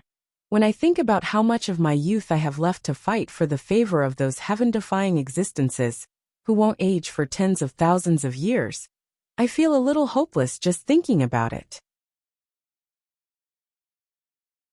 A wave of guilt surged in Duque's heart. Gianna. Promise me you'll keep it a secret. I swear I won't reveal any secrets about you. As smart as Jaina was, She subconsciously felt that Duque was going to bring out something good, but she didn't know what it was. Actually, when I saved the Red Dragon Queen Alexstrasza, Her Majesty the Queen gave me a small gift as a thank you. It's the same as the night elves from before, the eternal kind. Duque was very vague. How could someone as smart as Jaina not know? Jaina's expression was very interesting. Before Duque transmigrated, there was never a lack of women who spent half a month's salary or more on cosmetics every month. If she didn't buy enough cosmetics every month, she would eat whatever the dog ate. If she bought too much, she would eat whatever the dog ate. If it was November 11th, she might have to prepare to eat dogs that month. Duke had still underestimated immortality, eternal youth and whatnot. To a beautiful woman who loved beauty and was about to grow old, it had a great lethality. Next, Jaina told him that she was actually also a fire mage, and her ultimate move was passionate fire. Ignoring her injured body from last night's experiment, Jaina courted death and unlocked almost all the poses. Then, the two of them experimented until late in the morning. Noon, Servanas looked at Jaina, who hid under the blankets with only two clear and shy eyes, not daring to make a sound. Then he looked at the embarrassed Duque. Hey Duque, you're really something. Do you think Jaina would dare to take you away without my permission? Queen Sylvie sat on the wardrobe, her long legs dangling. I knew you wouldn't be able to let go of this relationship. I only reluctantly agreed, because she was willing to die for you. Duque, I'm not a jealous woman, but you have to know when to stop. I understand. Just as Duque was about to say something, Vanessa knocked on the door. Master, Her Excellency Tyrant Whisperwind requests an audience. Duque felt a little strange, because he could become a shadow priest, and to avoid suspicion, he had actually handed over his authority as the commander. After a short discussion, the highest commander of the alliance in Kalimdor was now Turayan. This was also a good example for the older Mograine to make way for Turayan, who was in his prime. If they were to encircle the Burning Legion in Fellwood Forest, Tyrant would have looked for Turayan and not him. Ask her to wait in the conference hall. No, ask her to come to my wizard tower. After all, the relationship between the Night Elves and the Alliance isn't very stable. Jaina was a little more cautious. Duque couldn't help but look down. Help me heal. Jaina glared at Duque fiercely.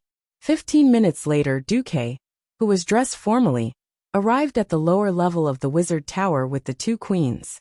He saw Tyrant, who was a little anxious.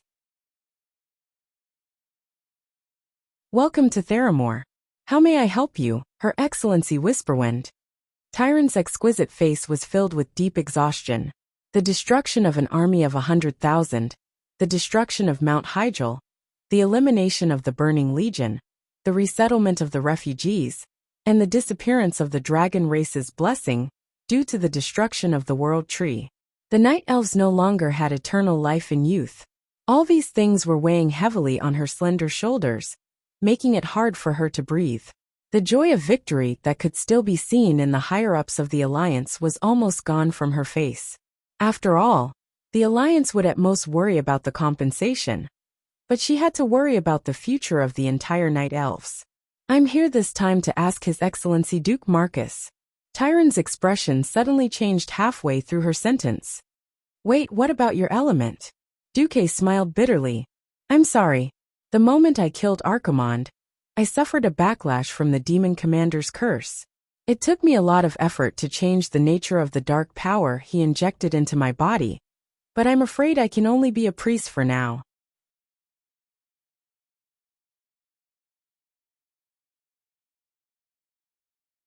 Chapter 974. Tyrant first bowed deeply to Duque. Thank you for your great contribution to the safety of the world of Azeroth. Despite her gratitude, Tyrant's eyes could not hide the sadness in them. In order to save the world of Azeroth, Duque did not hesitate to risk his final attack. She had seen it with her own eyes. Objectively speaking, this was definitely a feat worthy of praise. It was a feat worthy of being sung by bards for thousands of years. Unfortunately, it wasn't a good thing for the Night Elves at all. After thinking about it, Tyrant decided to say it out loud. Even though the explosion destroyed the World Tree, Nordrassil, the Well of Eternity, and Mount Hyjal, as the sacred mountain of the Night Elves for tens of thousands of years, Mount Hyjal has a very special place. The Cenarian Circle has already begun surveying to see if they can restore Mount Hyjal's vitality. The problem is that the explosion seemed to have caused the space to become unstable. Now there is a huge spatial rift at the top of the mountain. Spatial rift? Duque was a little confused. He was very sure that such a scene did not exist in the original history. However, since the explosion of the Well of Eternity had destroyed the ancient Kalimdor continent and created the Endless Sea, it was not surprising that a spatial rift had appeared. Therefore, it wouldn't be too strange for a spatial rift to appear in this explosion that was just as earth-shattering and earth-shattering. Tyron deliberated for a moment. Perhaps you also know, because the High Elves used to abuse arcane magic and conduct various forbidden experiments, the Night Elves and the High Elves who were good at arcane magic separated. Tyron tried to choose words that were not too provocative, while paying attention to Queen Sylvanas' reaction. Sylvanas smiled. Please don't take it to heart. In order to take revenge on the Burning Legion, we have changed our name to Sindorii. The forbidden experiments you mention were actually banned by our elders 5,000 years ago, when a Nastrian Sunstrider was still in Quell Dorii. Tyron heaved a sigh of relief. This made it easier to talk. There is not a single wizard among the Night Elves. We are not good at dealing with these problems, so we can only ask for help from the Alliance. The reason why I came to find you, Sir Marcus, is naturally because you are a Breaking Dawn great wizard. Even if you are no longer a wizard, I believe that your precious knowledge and experience can be of help to the Night Elves. Moreover, the Night Elves are very grateful for the Alliance's help this time. If possible, I hope that both sides can carry out further exchanges and cooperation. The Night Elves were testing the waters. After all, the three factions had just fought side by side, and the camaraderie between comrades would not fade so quickly. On the other hand, as a wise leader, Tyron had an unspeakable worry: the expansion of the Horde's influence. In the eyes of most Night Elves, orcs, trolls, and taurens were coarse, barbaric, and warlike. Now that the Burning Legion's demons were in front of them, the three factions naturally wouldn't be so stupid as to start a conflict. What if the demon wasn't here? In front of them was the simplest problem of survival and territory. To the south of Grey Valley, it was mostly barren land. Apart from the Night Elves' stronghold on Sada Island in the southwest of the mainland, the Feathermoon stronghold, the Night Elves had almost no territorial claims on the entire south-central region of the Kalimdor mainland. It was different for the Horde. The Horde, freed from the control of the Alliance, would definitely usher in a period of explosive expansion in the following period of time. Tyron could almost foresee the conflict between the Night Elves and the Horde in Grey Valley and the Stoneclaw Mountains in the future. The destruction of the World Tree Nordrassil caused the Night Elves to lose their immortality. For the Night Elves, who had an extremely long lifespan, this was not a big problem for the time being. If there was no war, because of immortality and the pursuit of freedom, the Night Elves' fertility rate was so low that it made one's hair stand on end. However, they had not adjusted their mentality from losing the blessing of immortality. This time, they had lost another 100,000 elites. If there was a continuous war, the Night Elves' population would not be able to cope with the meat grinder of war. In addition to the battle in Grey Valley, the Night Elves had lost the demigod Cenarius and nearly 10,000 elven hunters. The Night Elves and the Horde could be considered to have a huge grudge. However, they had just fought together, and the Taurens who believed in the doctrine of nature had joined the Horde. This made the Night Elves unable to find an excuse to start a war, even if they wanted to take advantage of the Horde's unstable footing. Was the new hatred and territorial conflict with the Horde more important, or the so-called hatred from 8,000 years ago more important? Even an idiot would know which one to choose. Moreover, the High Elves were already ruled by the Ranger Queen, who was more inclined towards the nature element. Thus, it was almost inevitable to get close to the alliance that had crushed the Horde twice. History overlapped again, and it was inevitable. Duque was not surprised by Tyron's probing. He smiled and replied on the spot. The Alliance is an organization that unites the various kingdoms and races with the highest common goal of the world of Azeroth's safety. Although I have temporarily resigned as the commander of the Alliance, I think the Alliance will be very happy to have deeper exchanges and cooperation with a peace-loving race like the Night Elves, who have a deep foundation and history.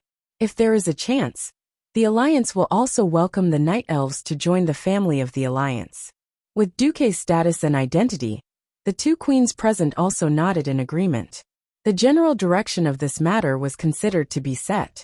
Next, settling the spatial rift was a trivial matter. Duque agreed on the spot. Within 3 days, he would organize a group of powerful wizards, such as Kale, Thats and the dragon wizard Krasis, to go together. The atmosphere of the meeting was so friendly and warm that both sides began to close the distance and call each other by name. Tyrant also took the opportunity to do Duque a favor. Duque actually, other than teaching me how to fight, the moon goddess Elun also taught me a lot of skills in exorcism. If you don't mind, Duque, I can help you take a look at your state. If there are any remnants of evil power, I might be able to help you. Towards Tyrant's goodwill, Duque was a little annoyed. Professionals who used dark power had always been unpopular in the Alliance. Just look at the newly built Stormwind City. Warlocks could only hole up in the Lambs to the Slaughter Hotel and play secret associations. Even after the destruction of the Dalajan and the Dalajan wizards and warlocks reconciled, the warlocks still received pitifully little training resources. The problem was that since Tyrant had put it this way, Duque could only stand up. Please don't get too excited about what happens next. I can still perfectly control this part of the dark power.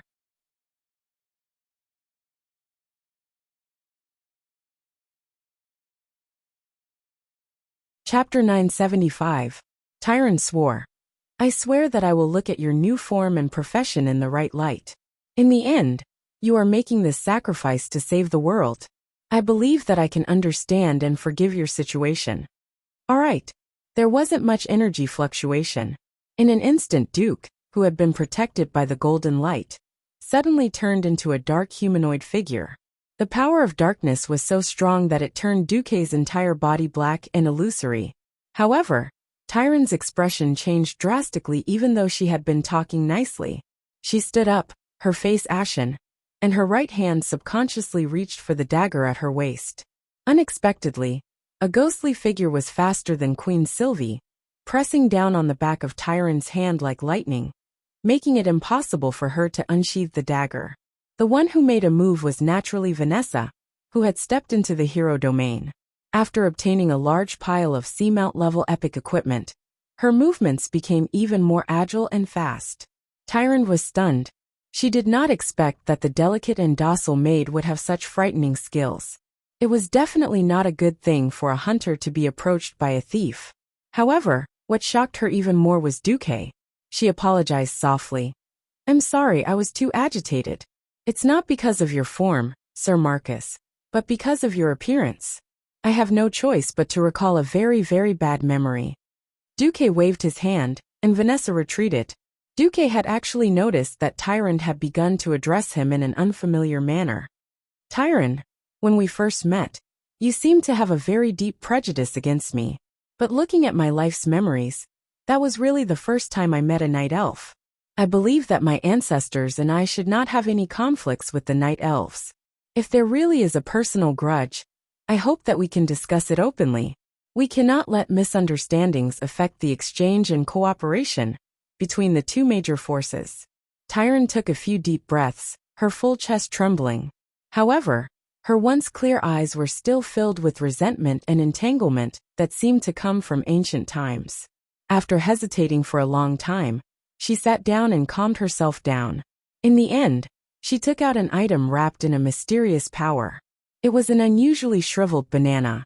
Queen Sylvie and Jaina could not understand why Tyrant had taken out a broken banana that should have been thrown into the bin. However, Duque cried out involuntarily, "Air-dried bananas? There was something called courting death in this world. If you don't seek it, you won't die. Why did Duque have to court death? In less than half a second, Tyrande let Duque and the two queens experience what it meant to change the weather. Tyrande stood up immediately. Her eyes were filled with rage and humiliation, and the two queens had no doubt that if they were not in Jaina's mage tower, Tyrande would have used her ultimate skill, meteor shower, or starfall, at any moment to blast Duque into smithereens. Tyrande was so agitated that the sound of her teeth chattering could be heard in the silence of the room. Tyrande's anger was off the charts. Everyone in the room could clearly see her clenching her fists. Her muscles were so taut that he could see every muscle bulging from the tension on her exposed skin. Her beautiful biceps, the distinct abdominal muscles and mermaid lines between her breastplate and belt, and the graceful muscle lines on her lower body that did not affect the visual field made Duque drool. No, he was drooling in fear. At this moment Duque was dumbfounded.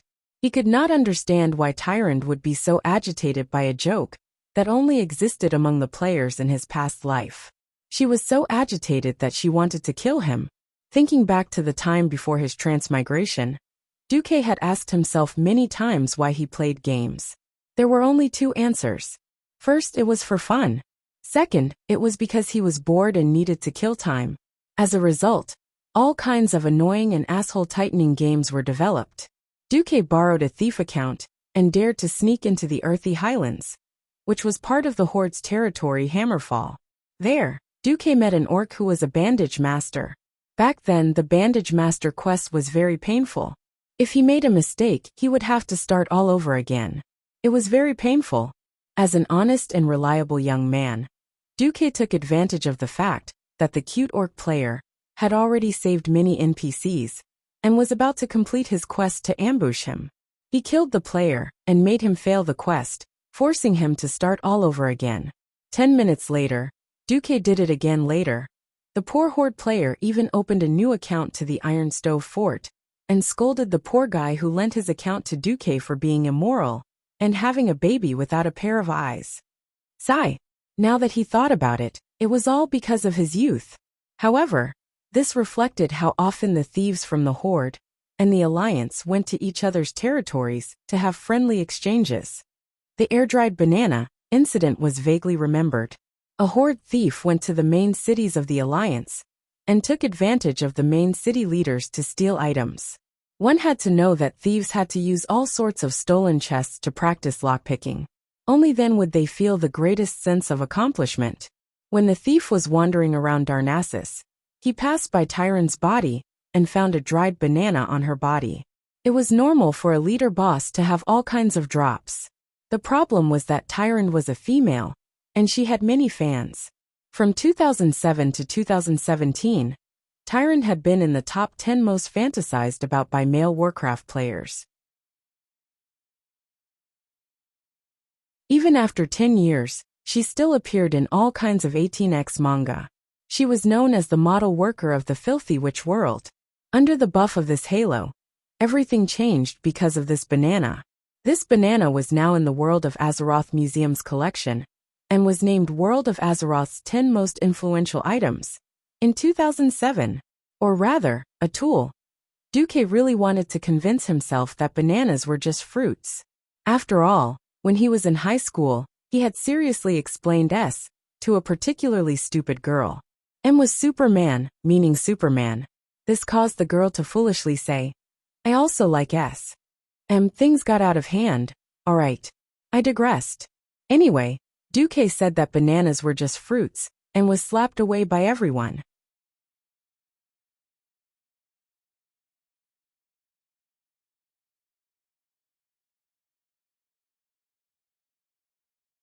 Chapter 976. When all the topics revolved around the banana, public opinion reached an all-time high. For example, the fruit stall in front of Tyrande's palace in Darnassus was booming.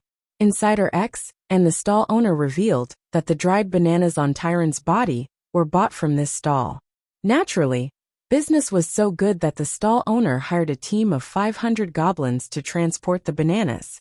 There were fans who came to Tyrande's palace after hearing the news. There were fans who bought many baskets of bananas and expressed their love for Tyrande. There were also peddlers who were jealous of the stall owner's business and told Tyrant that bananas were not as good as cucumbers. Those who used it would know. In summary, because the bananas changed the mindset and behavior of many perverted players, a large number of tourists, fanatical fans, and various spies flocked to Darnassus. Of course, the ones who benefited the most were the fruit stall owner and the residents and peddlers of Darnassus. Because of this, their wallets were filled to the brim. Per capita GDP increased by 4,000%. Later, historians and economists unanimously named this period of prosperity as the Age of Bananas. 500 years later, a huge monument in the shape of a banana was erected in the plaza in front of Tyrant's palace. It was also named as one of the 10 wonders of Azeroth. Many young and rebellious elves announced that they believed in the banana god and preached in front of the monument. Historians, scholars, and the Men's Rights Association jointly declared that this was a symbol of the rise of the elven male race. Of course, the above information about the dried bananas was all bullsh*t. This was because the air-dried banana story was a fabricated piece of history. Even the air-dried banana comic was made up by a few stupid cartoonists based on this story. It wasn't the official history of Azeroth at all. Why would Tyrant fly into a rage because of the words dried bananas? Duque was completely dumbfounded. Tyrant seemed to be using a great deal of willpower to suppress her outburst. Even though Duque's loss of voice just now seemed to be gradually proving that Duque was the bastard that she dreamed of every night, she still lacked a very crucial piece of evidence. Tyrant stood in front of Duque and the others like a volcano that was about to erupt. She spent a lot of effort telling herself to stay calm, to stay calm. After a while, her heaving chest finally calmed down.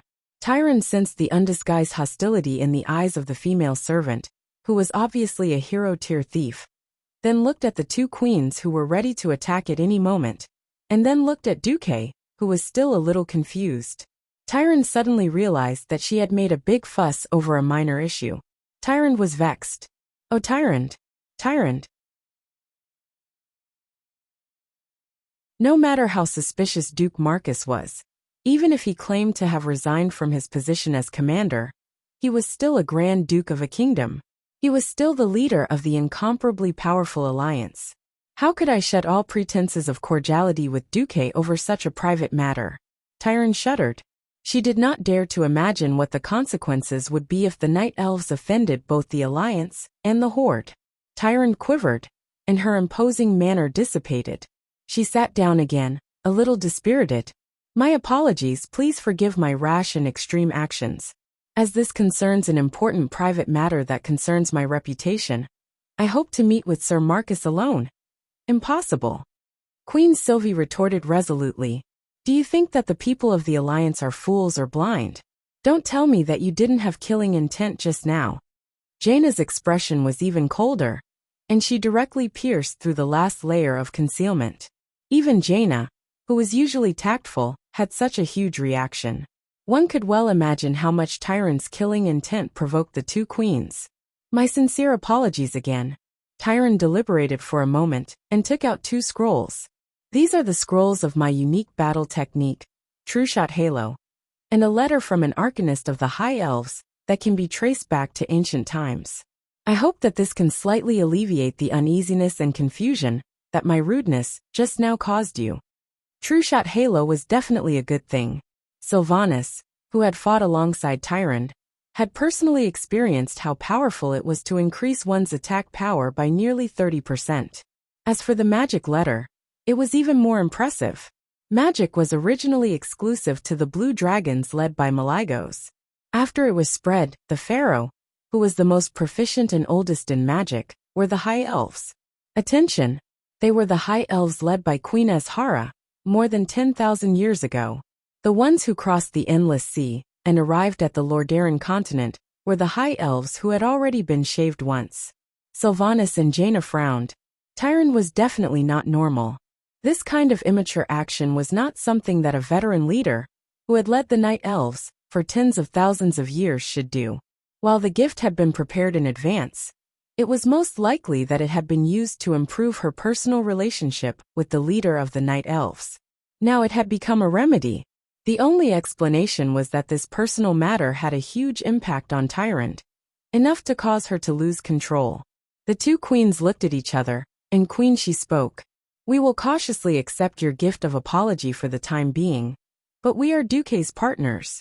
We do not think that there is anything that Duque cannot tell us. We cannot accept your request for the rest to leave. In other words, it was better for her to lay her cards on the table. Otherwise, they would rather choose not to accept the gift. And depending on your situation, it would determine our, and even the entire alliance's attitude towards you. This was actually forcing Tyrant into a dead end. Was her personal grudge more important than the future of the Night Elves? She had to make a choice. Taking 3 deep breaths, Tyrant forced herself to calm down. Biting her lips, she said, "This is indeed a private matter, but it is very important to me. Please try your best to answer my question honestly. This is a huge question that has been bothering me for countless years." Duque returned to his normal state and sat upright. "Ask away. As long as it does not involve the secrets of the Alliance, I do not mind answering honestly." How old are you? Are you a pure human?" Tyrant asked in a trembling voice. "Huh?" Tyrant's question left Duque and the two queens scratching their heads. Duque answered honestly. "A 29-year-old human, that's right. I don't think I'm a mixed blood." Age before transmigration did not count. Although he was still a year away from turning 30, he was still barely in the realm of uncles. Tyrant seemed to secretly sigh in relief. The lifespan of humans seems very short, right?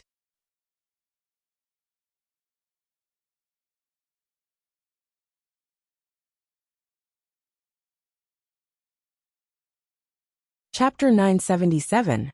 Jaina, who had just used Nozdorma's blessing to return to her 18 years of age, blushed. Very few humans can live past 100 years. Of course, the former guardian Egwene used powerful magic to maintain her life, but no human has ever lived past 1,000 years. Tyrant asked tentatively, 10,000 years. Is it impossible? No. Yes. Humans are not elves. Jaina said resolutely. Besides, the humans of Azeroth 10,000 years ago were still savages. Humans began to possess intelligence and know how to make weapons more than 5,000 years ago.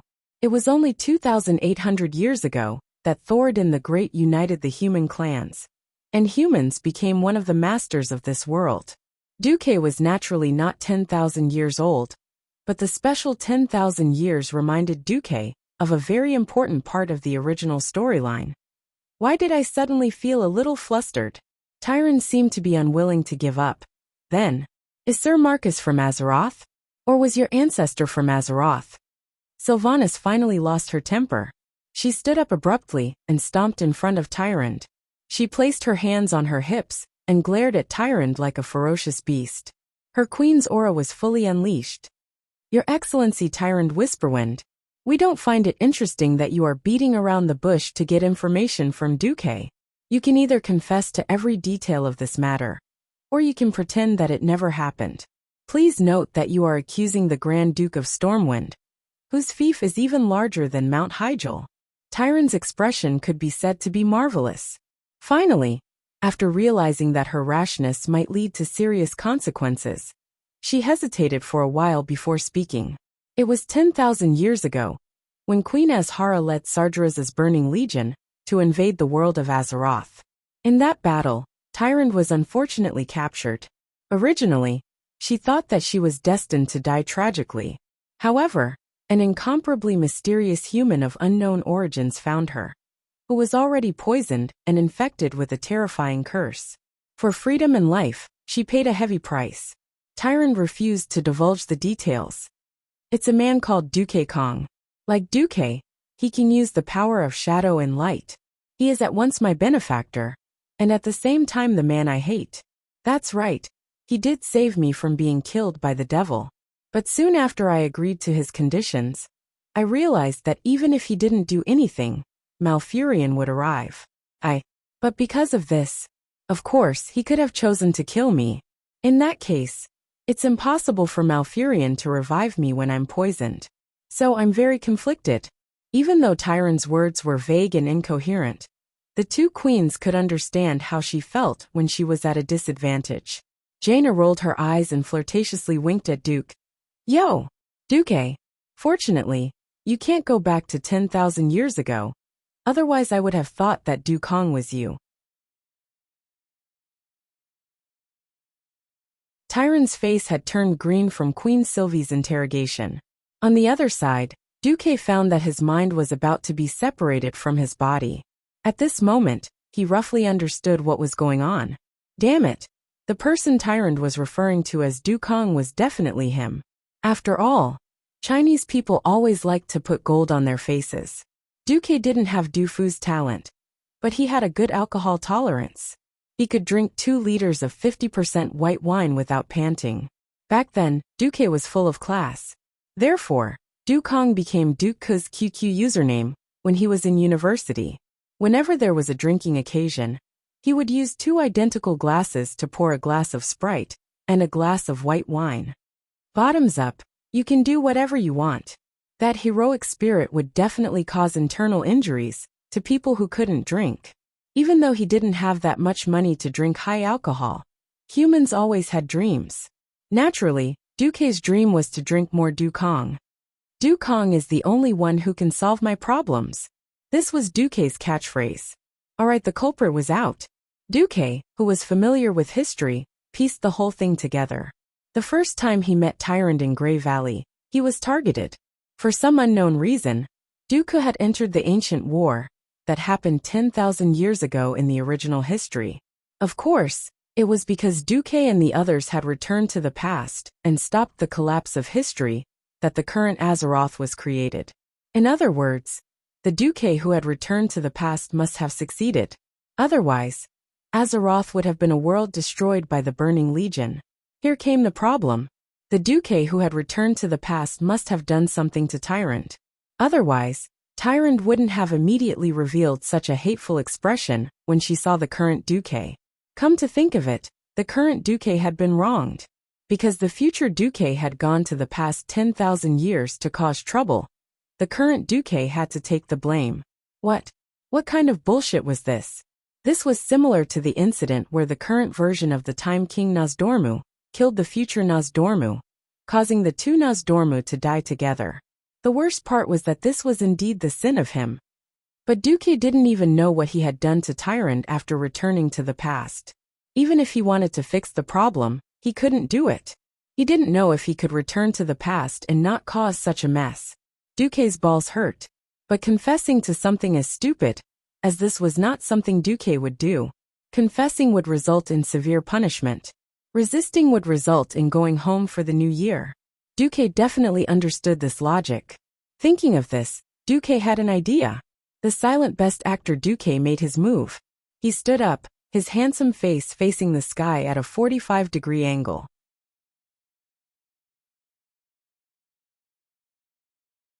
Two drops of crocodile tears flowed down his face after being slightly stimulated by the system elf.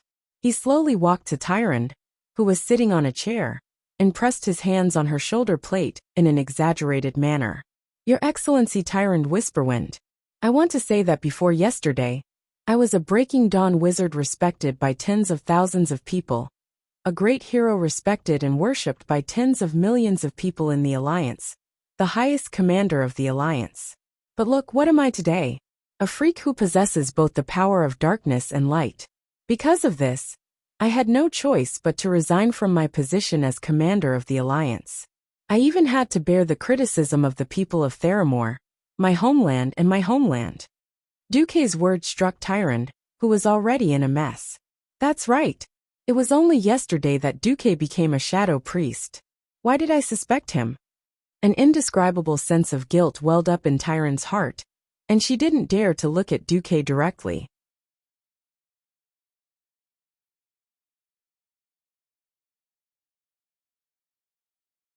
Chapter 978. The Movie King continued his performance. When Archimonde climbed the world tree that the Night Elves, and even the entire world cherished, when all the other heroes were helpless against Archimonde, who had started to absorb the power of the world tree, you all turned your expectant gazes to me. When Duque said this, Tyron shuddered. She lowered her head, not daring to look at Duque directly.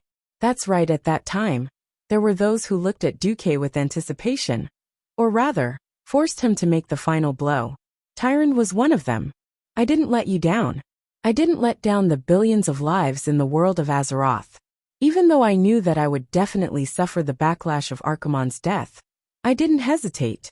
Even today, even though I've become a monster of light and evil in the eyes of others, I've never regretted it, because I sacrificed myself for the world. Such an open and honest speech. Such a righteous and awe-inspiring aura. In front of Duque, Tyron was too ashamed to show her face. She felt that she was a despicable, evil woman. Even though they looked almost identical, Duque was a superhero who risked his soul to save the world. Moreover, the time and condition didn't match. How could she doubt him? What's wrong with me? Unlike Duque's crocodile tears, Tyron's tears were really flowing. She covered her face and let her tears flow freely. She kept saying, I'm sorry. I'm sorry. I've misunderstood you. It's really my fault. I shouldn't have doubted a hero like you. Duque retracted his hands and turned around. With his hands behind his back, he showed Tyron an incomparably tall and broad back. Since you've confirmed that it's a misunderstanding, that's good. In the past, I definitely didn't do any evil deeds that purposely hurt good people. But in the future, I might be corrupted by the power of darkness and do some terrible things. I hope that one day in the future, you can forgive me and give me a quick end on account of the fact that I once saved the world, and then leave a sufficiently fair and objective epitaph on my tombstone. That's enough. What was a hero? This was a hero. Even if he was trapped in an evil curse, his body was still broken, but his will was strong. That awe-inspiring righteousness was simply a role model for mortals in the world. Regardless of whether Duque believed it or not, the four women in the room all believed it. When Duque said this, Tyron was not the only one crying. Even Servanas and Jaina were deeply moved. They could not control themselves and rushed into Duque's embrace, crying non-stop. Vanessa, on the other hand, was secretly wiping her tears in the corner of the room. Regardless of whether or not Duque would seek death in the future, with this foreshadowing, even if Duque were to be exposed in the future, he probably wouldn't have to die. Maybe I'll die once or twice or something. That was the end of the matter. The Alliance army, together with the Night Elves and less than 10,000 Orc elites, were chasing after the demon army in Fellwood Forest. 3 days later, only a few heroes came to Mount Hyjal, as well as Tyrant and less than 500 sentries from the Moon Goddess Temple. A few days ago, this was the final battlefield of the battle with the Burning Legion. As the center of that shocking explosion, the entire mountain peak was almost turned to dust. Because of the explosion, the mountain peak, that was once like a basin, had been lowered by at least 50 meters. The originally lush basin on the mountaintop was now a desolate ruin, without any plants or water. But Duque knew that this scorched ruin would become a holy land in a few decades. The famous Nordrassil Inn would be built here. Letting out a soft sigh, Duke looked at the 15-meter-wide spiral-shaped spatial rift floating in midair, and suddenly felt a little pain in his balls. Yet another unknown change. The shift of the world was completely out of control. Even the system elf could not estimate how much of the overlap was left. Now the most knowledgeable mages in the world, or rather, the most imaginative mages in the field of mystery, were all here. Duque, Jaina, Ronan, Kael, Vats, and Krasis all walked around the portal. Will this be the second dark portal? Tyron was very nervous. Although Nordrassil was destroyed, in the eyes of the Night Elves, it was still a holy land. It was not fun to have spatial rifts that kept running out of demons or evil creatures in the Holy Land. Kael Vats was the first to give up. He used to be the elf prince, but he had spent most of his talent points on politics. His major was fire. Ronan was also sighing. He was an arcanist, but he was also more focused on fighting. His extra talent points were all spent on diplomacy. In the 10 years that Duque had been missing, he had been busy maintaining the relationship between the Cursed Lands Overwatch Castle and the Dalajan. Jaina, on the other hand, had made great progress in spatial magic under Aegwyn's guidance. She thought for a moment and said, "This used to be the Well of Eternity. The high concentration of mana here supports this portal. There is indeed a possibility of interplanetary teleportation." Krasis glanced at Duque and suddenly laughed. "Let me speak first. Otherwise, if Duque speaks, I will lose all face." Duque smiled and did not speak. To make this the second dark portal, there must be two conditions. First, there must be a large and stable spatial rift here. Second, there must be a stable source of mana. At this point, Krasis raised two fingers and said, "Neither of the two conditions are met, so it's incomplete. This place is too unstable." "How so?" Tyrant asked. Krasis smiled but did not speak. As if he wanted to test Duque, he raised his chin at Duque. In Duque's vision, green data flowed down like a waterfall. Very soon, Duque had an accurate answer.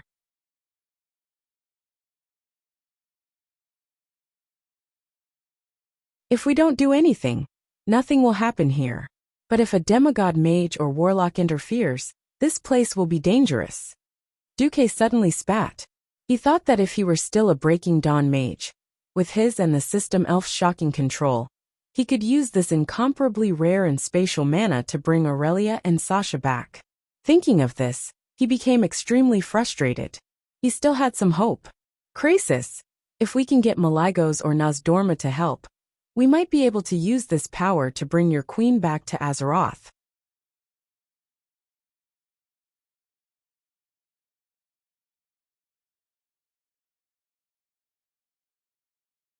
Chapter 979. Hearing this, Krasis's eyes lit up. He could not contain the excitement in his heart. It had been 10 years. He had lost contact with the queen he loved for a full 10 years. It would be a lie to say that he did not blame Duque. If not for Duque deceiving his queen with a new toy, Alexstrasza would not have been blasted into the void with Karazhan. Now that he heard that there was hope for the queen, Krasis was so happy that his heart almost flew out of his chest. "Wait for me one day." It was no secret among the higher-ups of the Alliance that he was a dragon. However, when he transformed, he almost scared Tyrande and her sentinels. In front of everyone, Krasis stretched out his arm. At first, it looked like he was stretching out human skin, but it grew longer and longer. At the same time, his slender fingers turned into red claws covered in protrusions and cuticles. His back arched quickly, and a pair of red bat wings shot out from both sides of his shoulders at the same time. His body seemed to be blown by the wind, growing rapidly until he looked like a large red lizard. In just 3 or 4 seconds, Krasis grew bigger and bigger. He was the size of 4 people, 5 people, and then 10 people. Immediately, all humans and elves seemed very small in front of him. Just like that, Radiant Moon Wizard Krasis turned into a dragon Kalistras. With a flap of his wings, he soared into the sky and disappeared into the clouds in a few breaths. Duque recovered from his raised state and looked away. Only then did he realize that the night elf sentinels had all knelt on the ground. Even Tyrande, the high priest of the moon goddess, was bowing. This was a sign of respect for the dragons. After all, it was the blessings of the 3 dragon aspects that gave the night elves eternal life and eternal youth, as well as 10,000 years of prosperity. Tyrande had naturally heard of Duke's relationship with the dragons in this period of time. What one hears may be false, but seeing is believing. Seeing Duque make an ancient dragon run errands for him with a single suggestion, one could imagine how important Duque's words were to the life-giver. Moreover, Mount Hyjal had just been destroyed, and the scorched land needed Alexstrasza's support even more. Tyrande could not help but look at Duque with a hint of respect in her eyes. Waiting was boring. Of course, Jaina and Ronan looked at this spatial crack with great interest. Kael that's brought a large group of his followers to a resting tent. Duque was a little surprised to notice that Solarian, who was beside Kael, was actually wearing a mage robe that did not match the blood elves and high elves. Although it looked like the mage robes of Stormwind City, the color and style were more similar to Vanessa's maid robes. What was even more eye-catching was the medal of the Marcus family pinned on Solarian's chest.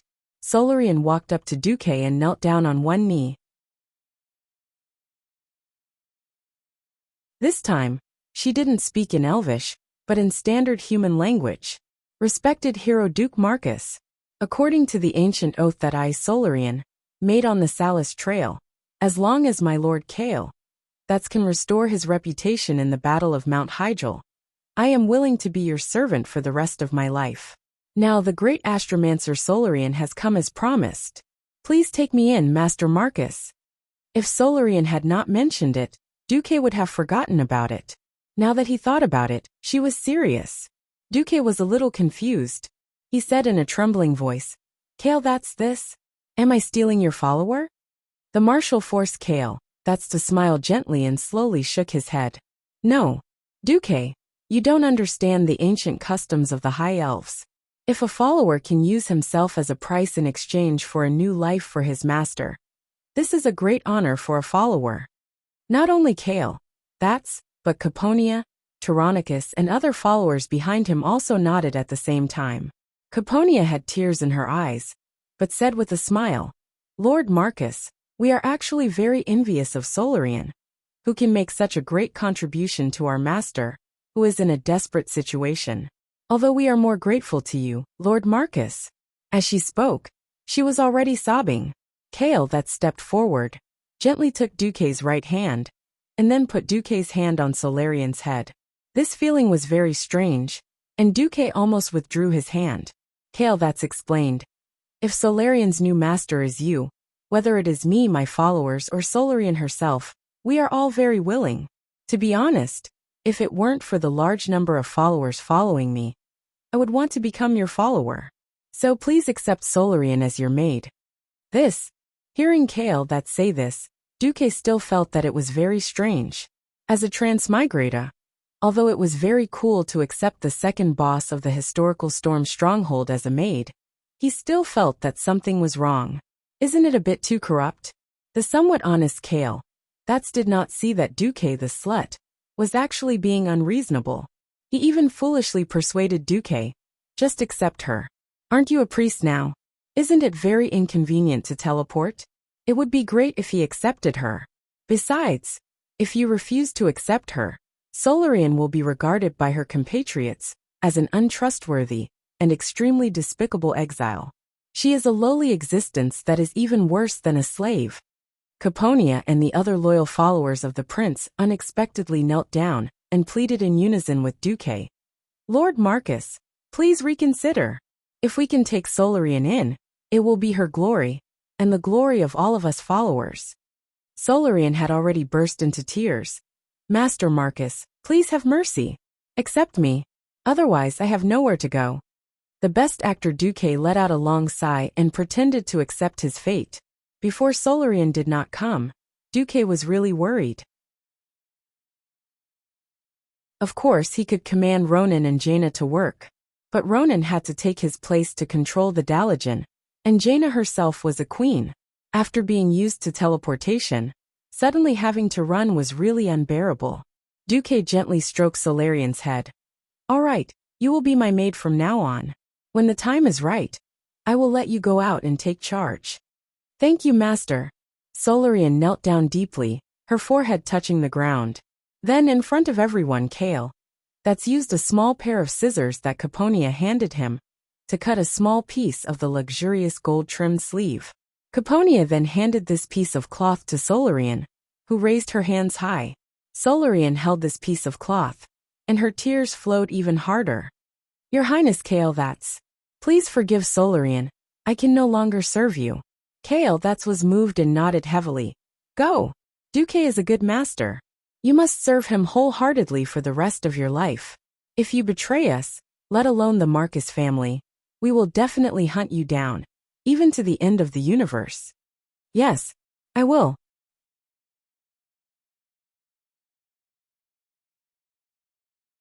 Chapter 980. Duke, who was once a university student, had a very extravagant and cliché dream. He wanted to return to ancient times and become an ignorant and incompetent hedonist with the strongest backing. He wanted to bring a group of epic-ranked combat power with him all day long. He wanted to go out on the streets and harm the girls of other families. Well, now that he couldn't be a villain, it felt good to be a hero. Behind him was Vanessa and Solarian, two extremely powerful girls. Even the kings of the Alliance couldn't find such a bodyguard team. Especially the Radiant Moon Pharaoh. They were all old men. How could they compare to the girls by Duke's side? Looking at Duke's expression as though he was a patient and needed to rest, Jaina rolled her eyes at Duke as he rested casually with two maids serving behind him. However, after the two of them finished researching the secrets of the magic circuit that night, even if they were just rolling their eyes, it still felt like they were flirting. They had thought that they would have to wait for a whole day. Unexpectedly, Krasis returned in half a day. I bring good news and bad news. Krasis, who had turned back into his human form, could not hide his exhaustion. Tyron had wanted to hear the good news first, but she gritted her teeth and chose to listen to the bad news first, just like Duke. Krasis sighed. The Burning Legion seems to be angry because of Archimonde's death. They sent a rather large fleet to attack the defensive magic circle of the world of Azeroth. In the void where mortals can't see, Malygos is fighting on the front lines. He's also slightly injured, and he refuses to help.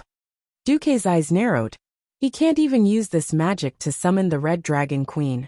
An angry expression appeared on Krasis' face.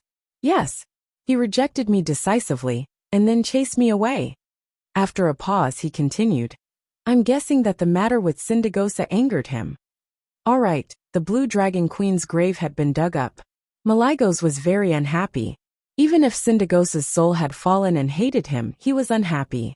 He refused to help. It was hard to tell if he resented the Dragon Slumber Shrine for not taking care of his wife's remains, or if he resented Alexstrasza's return and the Dragon King suppressing him again. In any case, this path was blocked. Where's Isra? Although Isra was not part of Duke's plan, he still asked symbolically. The Emerald Dream is still in trouble. Duke pursed his lips. This was already two pieces of bad news. Then the good news comes from Nozdormu? Tyrande asked. Yes, Nozdormu is willing to help, but his condition is for you to help him, Duke. As if he had stepped on an invisible tail, Duke jumped up. Azeroth above. He wants me to work extra hours to save his sister? Krasis puffed out his chest and sucked in his stomach. His Majesty Nozdormu's words. Everyone held their breaths and prepared to listen. Of course I'm willing to save Alexstrasza. If you don't want to do this, Duke, then I'll only save Alexstrasza. This time, Duke wasn't just being stepped on, he was being set on fire. He and Queen Sylvie, who had rushed over after hearing that there was a chance to save her sisters, cursed in unison. Nozdormu, you bastard. Only save the Red Dragon Queen?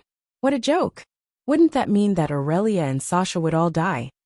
After all, after being blown into the void, apart from relying on Karazhan's own defense, the Red Dragon Queen was the key to protecting Karazhan. It wasn't just to destroy the enemies, but also the void. There was no light or heat, water or air in the void. Without her, the life-giver, Karazhan might not completely collapse, but it would not be able to grow plants and animals. Without plants and animals, there would be no food. The people inside were destined to starve to death. No, they didn't even have to wait until they starved to death. Without plants to absorb carbon dioxide and expel oxygen to circulate the air, everyone would suffocate to death. Nozdormu was simply threatening Duke.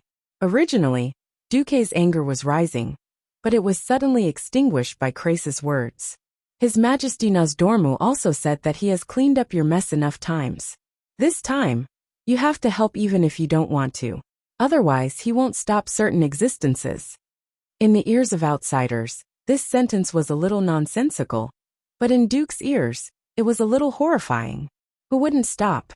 Wasn't it those guys who came back from the future to fix history? The guy who turned history upside down was none other than Midu.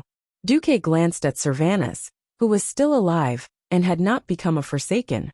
He then looked at Kale, who didn't know why Duke was looking at him. He then looked at Vanessa and Solarian, the bosses who should have died tragically. Duke suddenly sighed. No matter what, he was the one who messed up history. Twisting history felt so good. He would be in tears when he paid the bill. Okay, now you're suffering, right? Duke went all out in grief and indignation. Okay, stop talking. I'll go, okay? Hearing that Duke agreed to jump into the pit, Croesus also let out a long sigh of relief. Although he could save his queen no matter what worried him the most was the thing that Nozdorma gave him.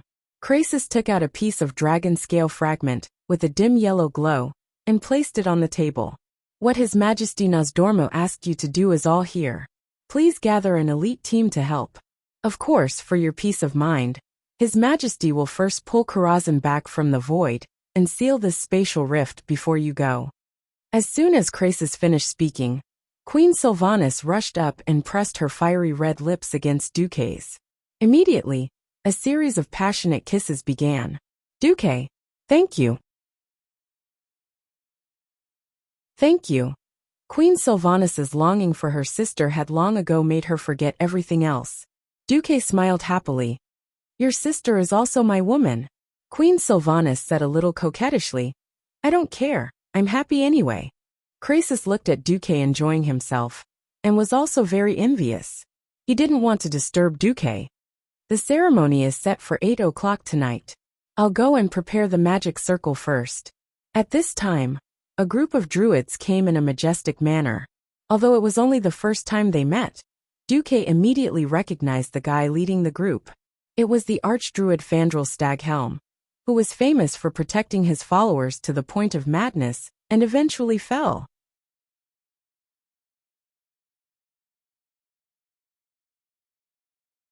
Chapter 981. Fandral recognized the owner of the dragon scale, almost immediately, and ran over. Is His Majesty Nozdormu in need of help? The night elves are happy to help. As soon as Fandral opened his mouth, Tyrann's expression became a little unnatural. The night elves worshipped the laws of nature, and hated the abuse of arcane spells, and the destruction of nature.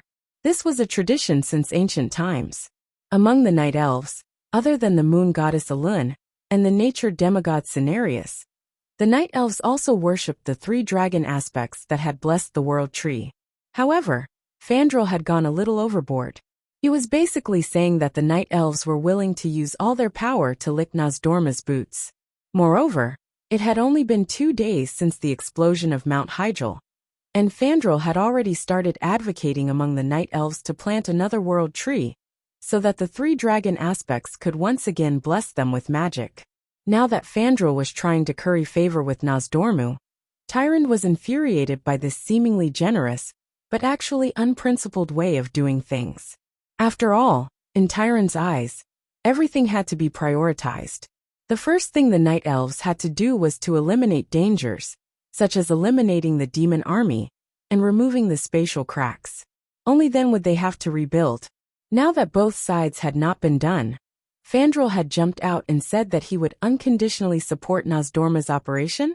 Please, you don't even know what Nozdormu is going to do, and you're saying that you're going to support the entire night elves? No matter how good-tempered Tyrant was, she could not hold it in any longer. However, she could not do anything because during the years when Malfurion was wandering in the Emerald Dream, Fandral, as Malfurion's eldest disciple, had actually controlled the Cenarian Circle. Even when Malfurion returned, because Malfurion was more focused on the natural domain, the mundane affairs were still handed over to Fandral. It was true that the night elves were a perverted race, but the teachings of the moon goddess and the teachings of the druids existed side by side. Hence, even though Tyrant was the high priestess, she couldn't make the night elves her own decision. Fandral made random promises, and just when Tyrant was about to say something, Fandral was slapped in the face by Croesus, or more accurately by Nozdormu. Seeing that Fandral was about to touch the yellow dragon scale, Croesus stopped him. Sorry, the Time King has made it clear that no night elves can participate in this operation. Fandral Staghelm's complexion was so wonderful that it looked as though someone had smeared ketchup and soy sauce all over his face. Retribution should not come too fast.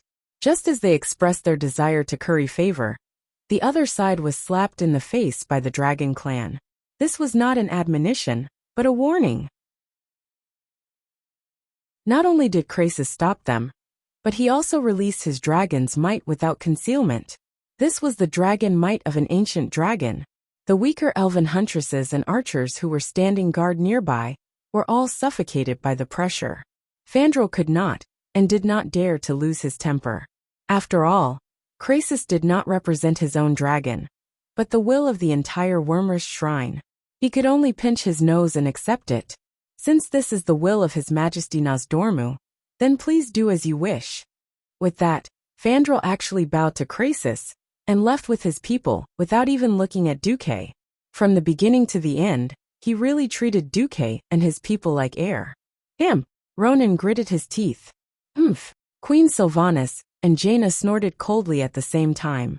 Even the most good-tempered Kale, that could not help but twitch his mouth for a while.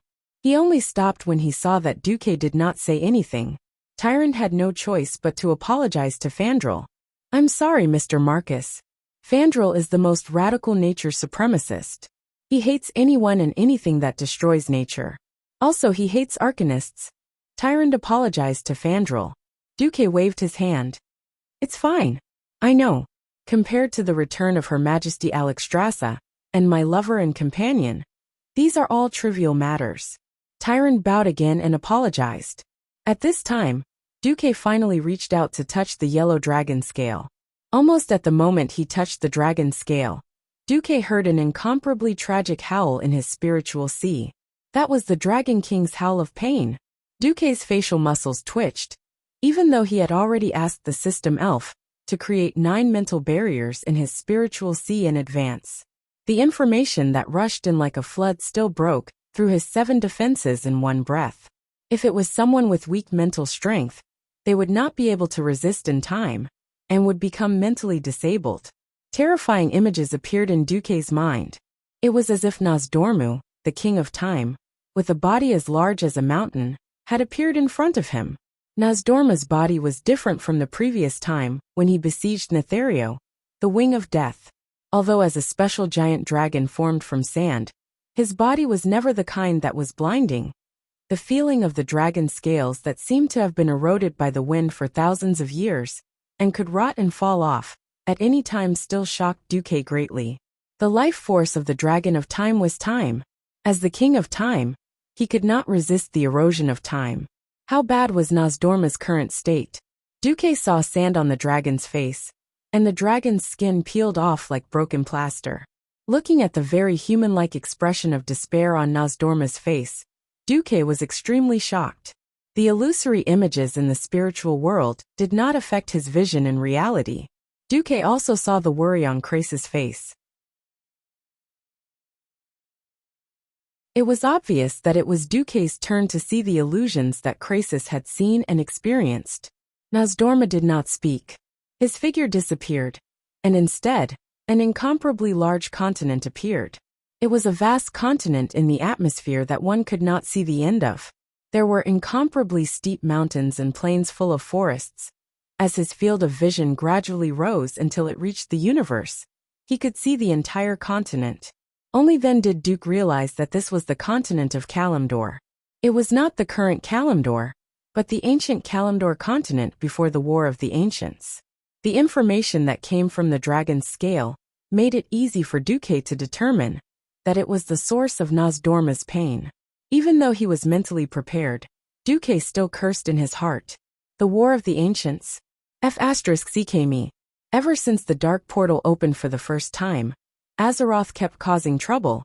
But please, goddess of fate, don't make me fight the Burning Legion twice in a row. Just thinking about it made me speechless. After seeing these images, Duque suddenly returned to reality. Although he had only been immersed in the spiritual world for a few seconds, Duque felt a little exhausted. Not only was his back drenched in sweat, as if he had fallen into a pool of water, but his body was also unconsciously gasping for air.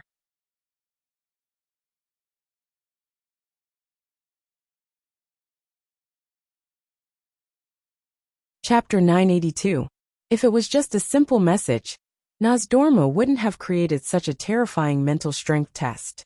After all, even though Duque had changed classes, his body and mental strength were still at the top of the pharaoh.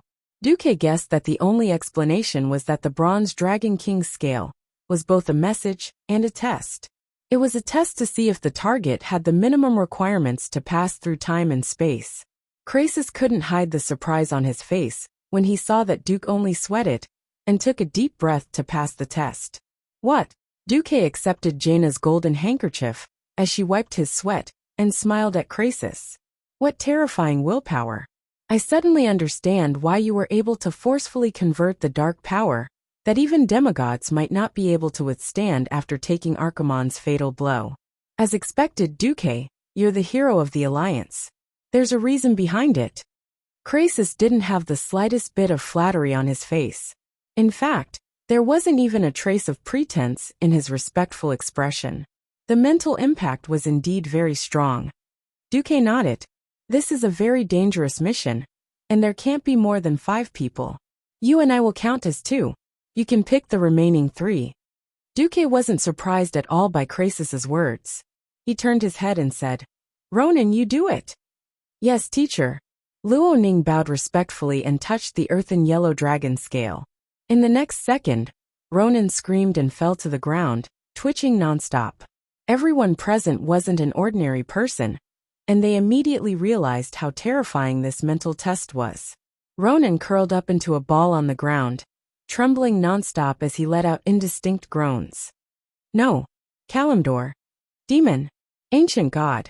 He didn't say much, but every word made everyone tremble in fear. After half a minute, Ronan finally regained consciousness. His stomach cramped, and he vomited on the spot. The sour and rancid smell of vomit assaulted her senses. Solarian, who was wearing a maid uniform, reacted quickly. With a wave of her hand, a well-timed frost spell froze the vomit, and immediately followed it up with an extremely precise icicle spell, blowing the vomit out of the tent. Ronan struggled to get up. He staggered and almost fell. Fortunately, Vanessa rushed forward to support him. Luo Ning's entire body seemed to collapse as he breathed heavily. He smiled bitterly. I'm sorry, teacher. I've embarrassed you. Duque shook his head with a smile. No, you're great. On the other side, Crassus was already applauding. I'm ashamed. It took me a whole minute to pass this test. It should be said that Ronan is indeed a hero who experienced the Battle of Mount Hyjal. Duque had the system to separate his spirit sea, but he was still almost hit. Not to mention that Luo Ning had relied on his own spirit and willpower to survive. All right. There are 2 more spots. Duque seemed to be talking to himself. Then he quickly made a decision. Please inform Sar. I need him to send a strong warrior to help. Perhaps he did not want to admit it, but at this point in time, the warrior, mage, and priest iron triangle formed by warrior, mage, and priest was the standard. Without a strong warrior, the operation of the small team was not reliable. Of course, Crassus could transform into a dragon, but that was a tactical nuclear bomb that would not be used until the last moment. Because Crassus, who was not even born during the ancient war, had to go back to the past 10,000 years to acknowledge his ancestors. The last spot. I'll go. Servanas and Jaina stood up together, each with an expression of unwillingness to pass on the responsibility. Duque decisively rejected. I'll go because I have a secret deal with Nozdormu. I have no choice. Why are you 2 queens messing around? Especially you, Servanas. A Nastrian, who betrayed Quell the Loss, is still entrenched in Lordaeron. Why aren't you cleaning up the traitor? Why are you interfering in Nozdormu's matter? No. Queen Sylvanas still wanted to argue. There were even tears in the corner of her eyes. Just then, Jaina suddenly pulled Servanas back and shook her head. They suddenly understood. This was the general trend. Without world peace, there would be no peace in the country. Without a country, there would be no small family. They all understood this kind of interlocking relationship, but they could not accept it at the moment. They had just obtained the love they had been pursuing, but they immediately had to accept separation. This was indeed very difficult. Unfortunately, they had no choice. If they had fallen in love with an ordinary man, a farmer, perhaps they could hide in a place that was not affected by the flames of war and live peacefully. Their beloved Duque was a great hero of the Alliance. A hero's glory and responsibility would always coexist. Jaina pursed her lips. Duque, you have to promise us that you will take care of yourself. It was rare for Duque to make a solemn promise. It's okay. I'm just going for a walk. It's not dangerous. I have proof. After saying this, he even winked at Crassus. Crassus understood on the spot. He nodded at the two queens to show that Duque was right. Yes, this time, they were indeed going back 10,000 years to stop the existence of evil from changing history. On the other hand, since the current Azeroth had not collapsed, didn't it mean that their mission to go back to the past was a success? If this was just Crassus' deduction, then Duque had absolute proof. He had definitely gone back to the past and done something unspeakable with Tyron, causing her to act so out of character. I'm looking forward to it. Oh, no. This is so King confusing. What did I do? What did the future me do to Tyrant? Duque had a strange sense of anticipation. That kind of eagerness was like lighting a cigarette to calm down after a gas leak alarm had been set off. I digressed. But who should I choose as the fifth person? First of all, it could not be a holy knight. The power of a 5-man team was limited. Bringing a holy knight would be no different from throwing flashbangs in the middle of the night, telling all the demons that their enemies were here, and that they should come and kill them. At this point in time, the Alliance and the Horde did not seem to have any Radiant Moon warlocks or powerful shamans. In fact, the most ideal situation would be a hunter or rogue, because in Duque's memory, the 3 transmigrators had fallen directly into the forest. It would be better to have a hero with strong detection abilities. With the mentality of giving it a try, Duque let Vanessa and Lilith try. In the end, the one who passed was Vanessa.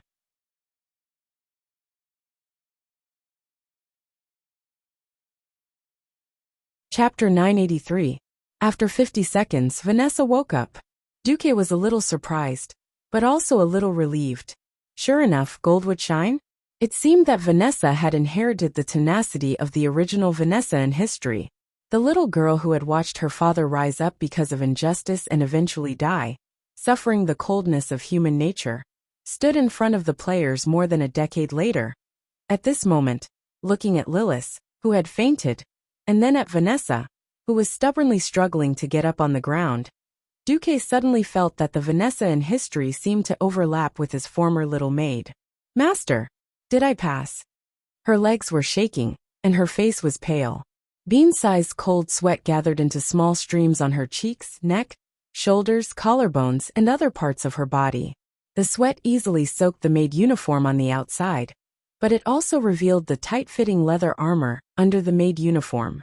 Apart from Tyrant, who had seen Vanessa's strength, many people looked at Vanessa in shock. They didn't expect that even Duque's maid had broken through to the realm of heroes, and was an outstanding rogue. Gently touching Vanessa's head, Duque smiled gently. Well done. Although there are greater tests to come, at least you passed this time. Okay, go and rest. There was no first place in literature, and no second place in martial arts. This sentence was applicable in any world. After seeing Vanessa pass and Lilith fail, it seemed to have stimulated many people. Carponia was a little unconvinced, and she tactfully suggested to Kale that she wanted to try. Kaisi could only smile bitterly and convey this wish to Duque. Duque waved his hand. Go and try. Even if you don't participate in this mission, this kind of mental trial is a rare experience. In the end, the 4 heavenly kings around Kale, were all wiped out dead dogs and fainted. This made Kaisi feel a little embarrassed. In the end, he grumbled and insisted that he go. Originally, Duque thought that since Kaisi could kneel down to his father in the sun-chasing king court, his willpower should not be too strong. Obviously, Duque underestimated the prince's desire to prove himself hidden under the gentle appearance. Or rather, after the battle at Mount Hydril, Kale, had found his backbone. 42 seconds. It wasn't particularly good. It was later than Luo Ning, but faster than Vanessa. Kale, who was kneeling on the ground, looked like a victor. He raised his head high with a satisfied smile on his face. It seems that for some reason, His Majesty Nozdormu didn't let me see the relevant content. He only tested me.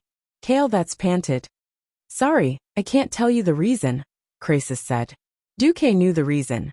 Nozdormu was afraid that the elves would return to the ancient war 10,000 years ago and become entangled with the night elves or the high elves.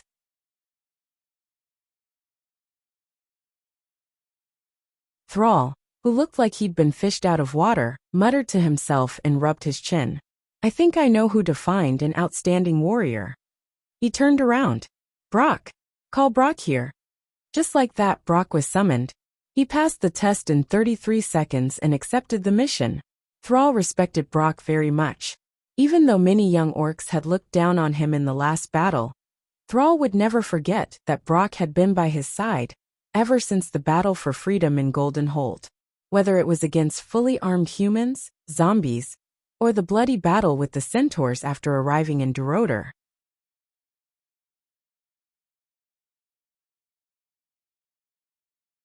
Chapter 984. Even when facing Kazak and the other demon leaders on Mount Hyjal, Brock had never retreated. He was undoubtedly a hero. When facing Kazak and the twin demon lords, he had been ordered to stop the demon commandos, who were trying to help their leaders. At that time, he had wielded his warhammer and fought bravely. When his last comrade was split in half by a gargoyle before reinforcements could arrive, he had avenged his comrade by smashing the gargoyle with his hammer. Then, there was only silence all around. When Sal arrived with his army, Brock's figure, covered in scars and standing alone in a pool of blood, had left a deep impression on Sal. In Sal's opinion, Brock's name should be almost as respectable as his own. His early exit from the battle against the Archerons had ruined what should have been a perfect honor. However, Sal had chosen him not only because of his strength and experience. More importantly, Sal knew Brock's loyalty. Sal couldn't send an army for this kind of mission that involved traveling through time and space. He needed a confidant who was strong enough to complete this mission for him. That should have been the case, but a fellow who gave Sal a headache appeared. A burly and ferocious figure rushed into Sal's tent and picked up Nozdorma's dragon scale without a word. Then he passed the test in just 10 seconds. Sal's mouth was full of bitterness. For the sake of my ancestors, don't make things difficult for me. Grom Hellscream. Lord Howl panted heavily. He didn't look at Sal, but instead looked at the elf-looking Krasis. I heard that Duque will go too. When Krasis said the word yes, Sal's head hurt. Then I'll go too. Lord Howl was resolute and unquestionable. The tribe needs you more, Sal tried to explain. What do you need me to do? Kill those demons who are running around like frightened rabbits?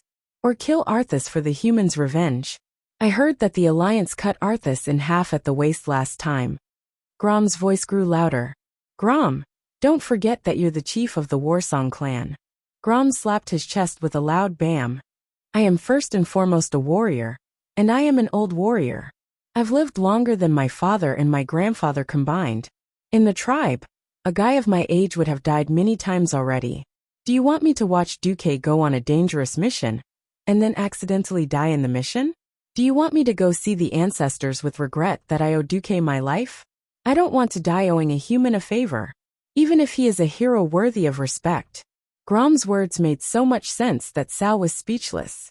From Draenor to Azeroth, because of the war and the harsh environment, the infant mortality rate had always been high. Although there were no official statistics, it was an indisputable fact that the average age of beastmen rarely exceeded 30 years old. Most of the orcs who had lived for a long time were shamans, who did not need to go to the battlefield.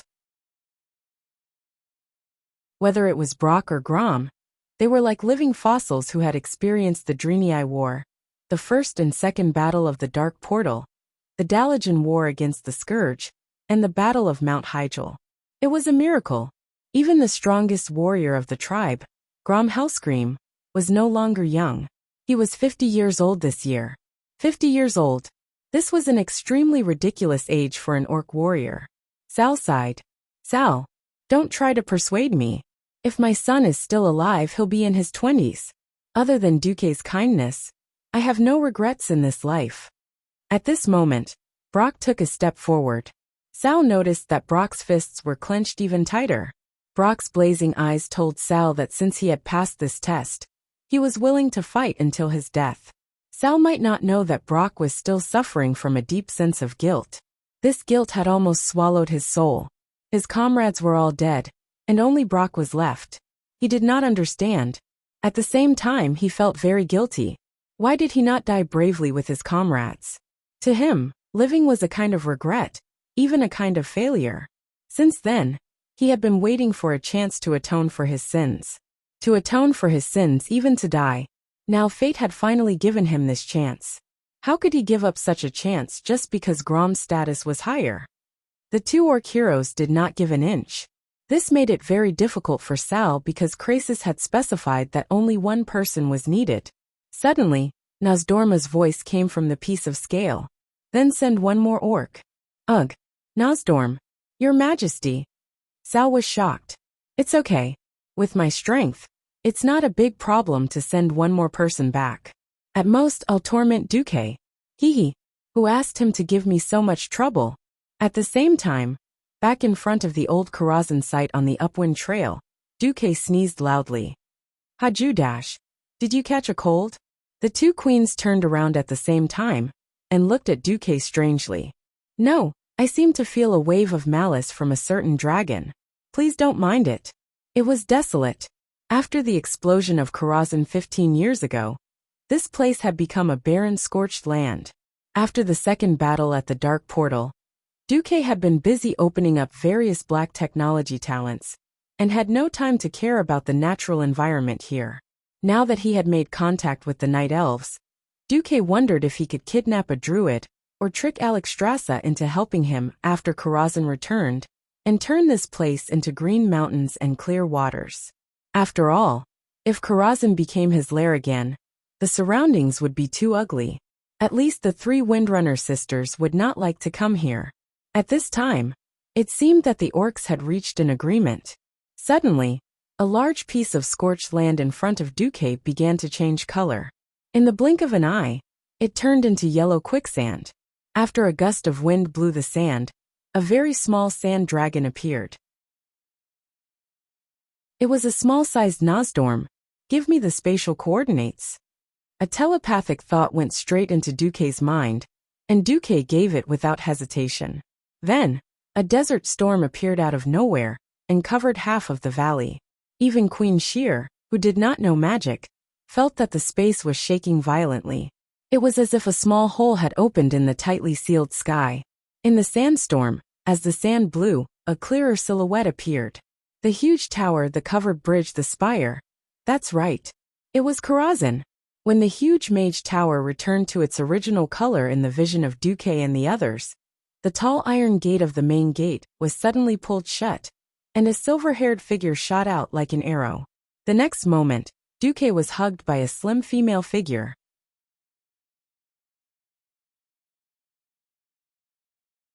Chapter 985. Duque. Dragging the last syllable, she rushed over and buried her head in Duque's arms. When he raised his head, he saw a beautiful oval face with a pair of clear blue eyes. His nose was small and slightly upturned, and his mouth was brimming with a cheerful smile. When he stood up, his silver-white hair fell down to his waist. If it weren't for her pointed ears and slightly long eyebrows, others would have mistaken her for a human. Completely disregarding the others, Sasha leaned over and kissed him passionately. MMM. MMM. Ah. Their mouths and tongues intertwined. Their noses were so close that their breaths mixed together, forming a small turbulence. The passion of reuniting after a long time was so hard to endure. If there weren't so many people watching, Duque might have pushed her down on the spot. Cough cough. Behind Sasha, a noble, gorgeous, and dignified female figure appeared. Naturally, it was Aurelia. Instead of joining in the fun, Aurelia gave Sylvanas a warm hug first. Sister. Yo, my Sylvanas, you're a queen now. Aurelia saw her second sister's crown. This is just a coincidence. The two sisters' figures overlapped. Then, Aurelia sniffed hard and whispered into Sylvanas' ear. Yo, I didn't expect my arrogant second sister to fall for him too. Sister, what are you talking about?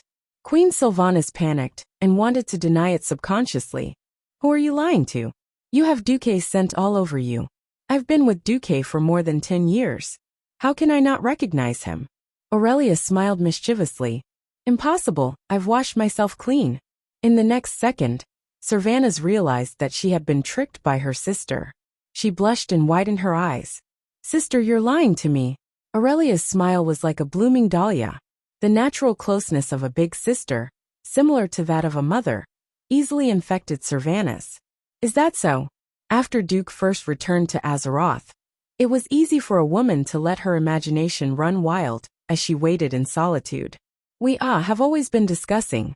Second sister, if you are still single after 10 years, according to Duke's way of doing things, it's fine if nothing happens. But if something happens, he will shock the world.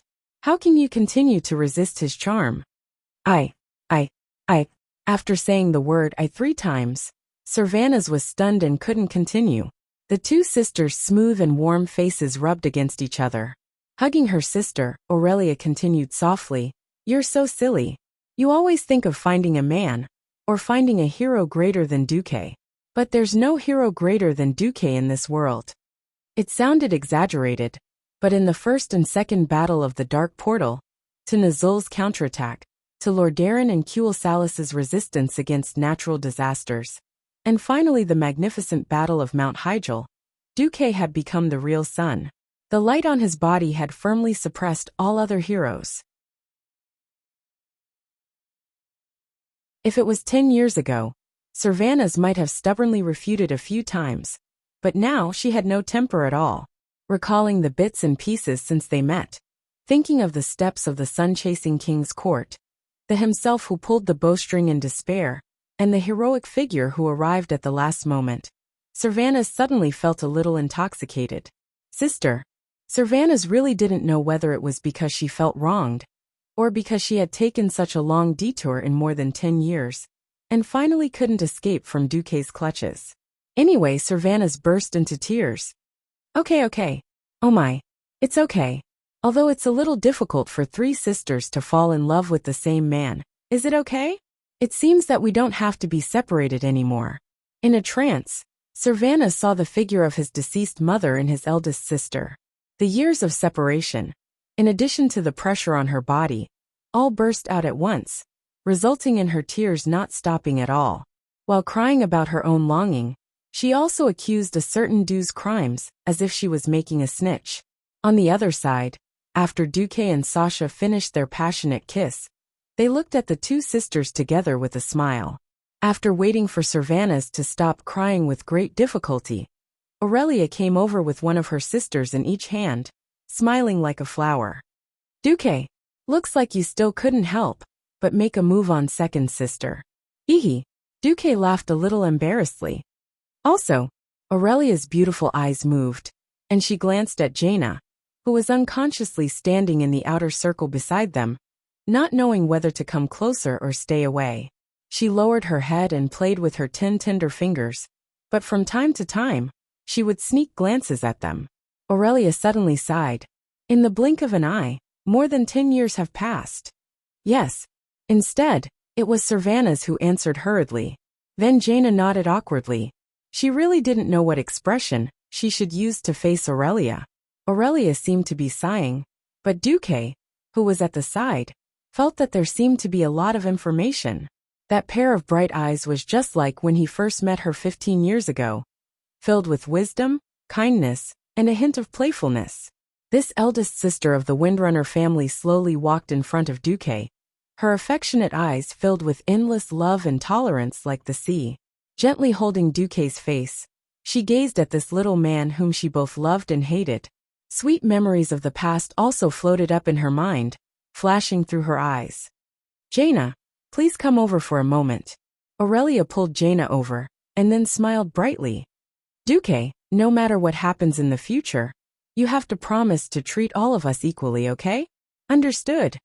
Don't forget to invite little sister Elysia to join our family feast later. Of course.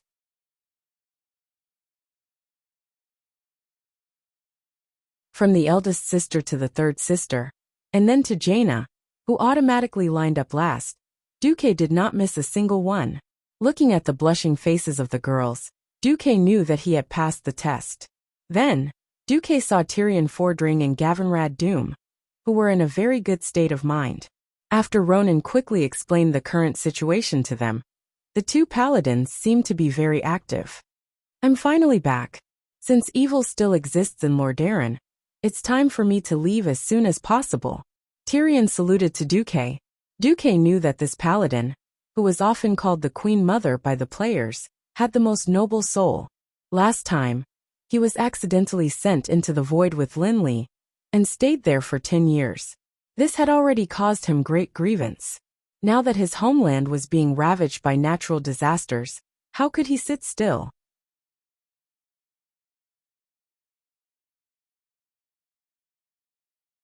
Chapter 986. Duque smiled. If possible, eliminate the scourge in Lordaeron as soon as possible. I know you can't wait. I'll have Ronan send you to the front lines in the Western Plague Lands. Turalyon is waiting for you there. Boss, I want to go too. Gavin Rad raised his hand. Huh. Boss, you can't bring me along for the mission to Nozdormu. I've been holding it in for so many years. After all, the battlefield is the romance of the brave. Do you think you'll allow me to? Looking at Gavin Rad's appearance, which had turned into a middle-aged man with a little baldness, Duque was filled with emotions. At this point in history, the 5 silver sages would have completely withered away. Turalyon had disappeared in the explosion in the Outland. Uther had died under Arthas' sword. Gavin Rad had died in battle in Andoril. And Side and Dathrahan's soul had been devoured by the Dreadlord now. Other than Uther, the other 4 men were still active. Go. Thank you for staying with me all these years. When you can't fight anymore, come back to my fief and retire. Duque gave Gavin Rad a big hug.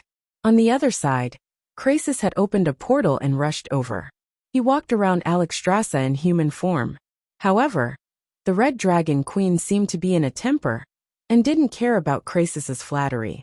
Instead, she walked over and said to Duque, Yo Duque, I've helped you so much. You let me spend so many boring years in the void. And you even asked me to help you take care of your woman. How are you going to thank me? She had a cold and elegant face, a high chin, hands on her slender waist, and a perfect split of her legs. She had the demeanor of a high-end, elegant, and classy queen. A man, a big tofu, should be like a little brother, able to stretch and shrink as he pleased. Duque gave in and lowered his head. He bumped into a basin that Vanessa had passed to him, and lifted the semicircular silver lid. When Duze confidently revealed the treasure inside, what appeared in front of the Red Dragon Queen was a large plate of knockoff Peking duck that exuded a soft holy light. The oily roast duck was roasted to a perfect reddish-brown color. Coupled with the holy light, its appearance alone was enough to make one drool.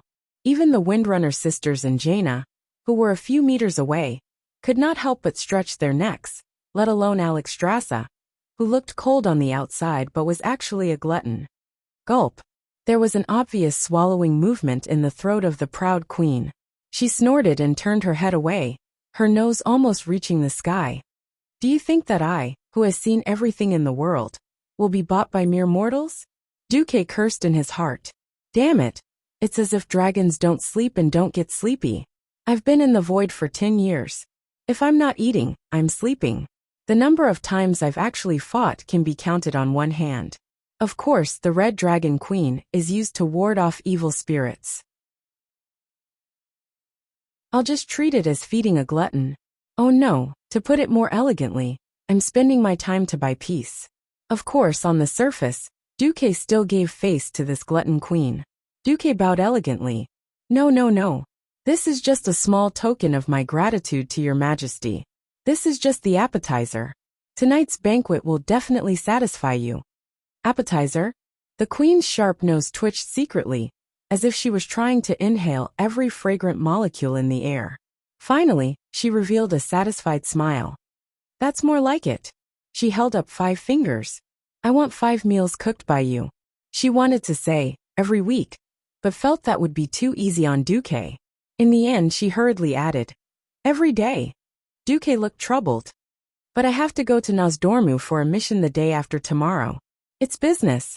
Krasis hurriedly whispered into the queen's ear in Draconic. Alexstrasza's face fell. Then, let's have a feast tonight. I'm telling you. I won't allow you to skimp on the food, and it can't be food that has been eaten in Karazhan. Of course.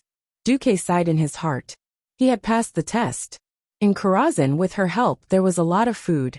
Because they didn't raise chickens or ducks, it was all plants. After eating for so many years, Duque was almost sick of it. The Red Dragon Queen was the same. If not, she wouldn't have fallen in love with roast duck. While Duque was distracted, Duque was shocked to find that the queen was already wiping her mouth with a napkin. Wait, where's the roast duck? What's with those steaming duck bones on the plate? What's with that huge red shadow that looked like a dragon's head? Duque was speechless. Crassus's face was full of awkwardness. Alexstrasza glared at Duque. Why are you looking at me? Have you never seen a lady eat? No, I've never seen a lady like you. Let me tell you, I've already spat out the bones. The humanoid red dragon queen waved her small claws. My liver hurts a little. So there's a version that doesn't spit out bones? At the side, Duque's lovers covered their mouths, looking like they wanted to laugh but didn't dare to. The banquet was held in Duque's fief in the Elven Forest, in the Windy Lake Villa.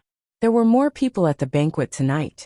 In order to welcome the return of the Red Dragon Queen, Theon, and the other Alliance heroes, William, Kalia, Kudrin, and Gerben still chose to use the teleportation portal to welcome the return of the Alliance heroes. It could be said that apart from Anduin and Abendis, who were in charge of the front lines, almost everyone who could come was here. After all, this was both a welcome banquet and a celebration for the victory at Mount Hyjal. As the host and one of the hostesses, Marchioness Elysia personally welcomed these distinguished guests at the door. To Azeroth, to the Alliance's victory, cheers.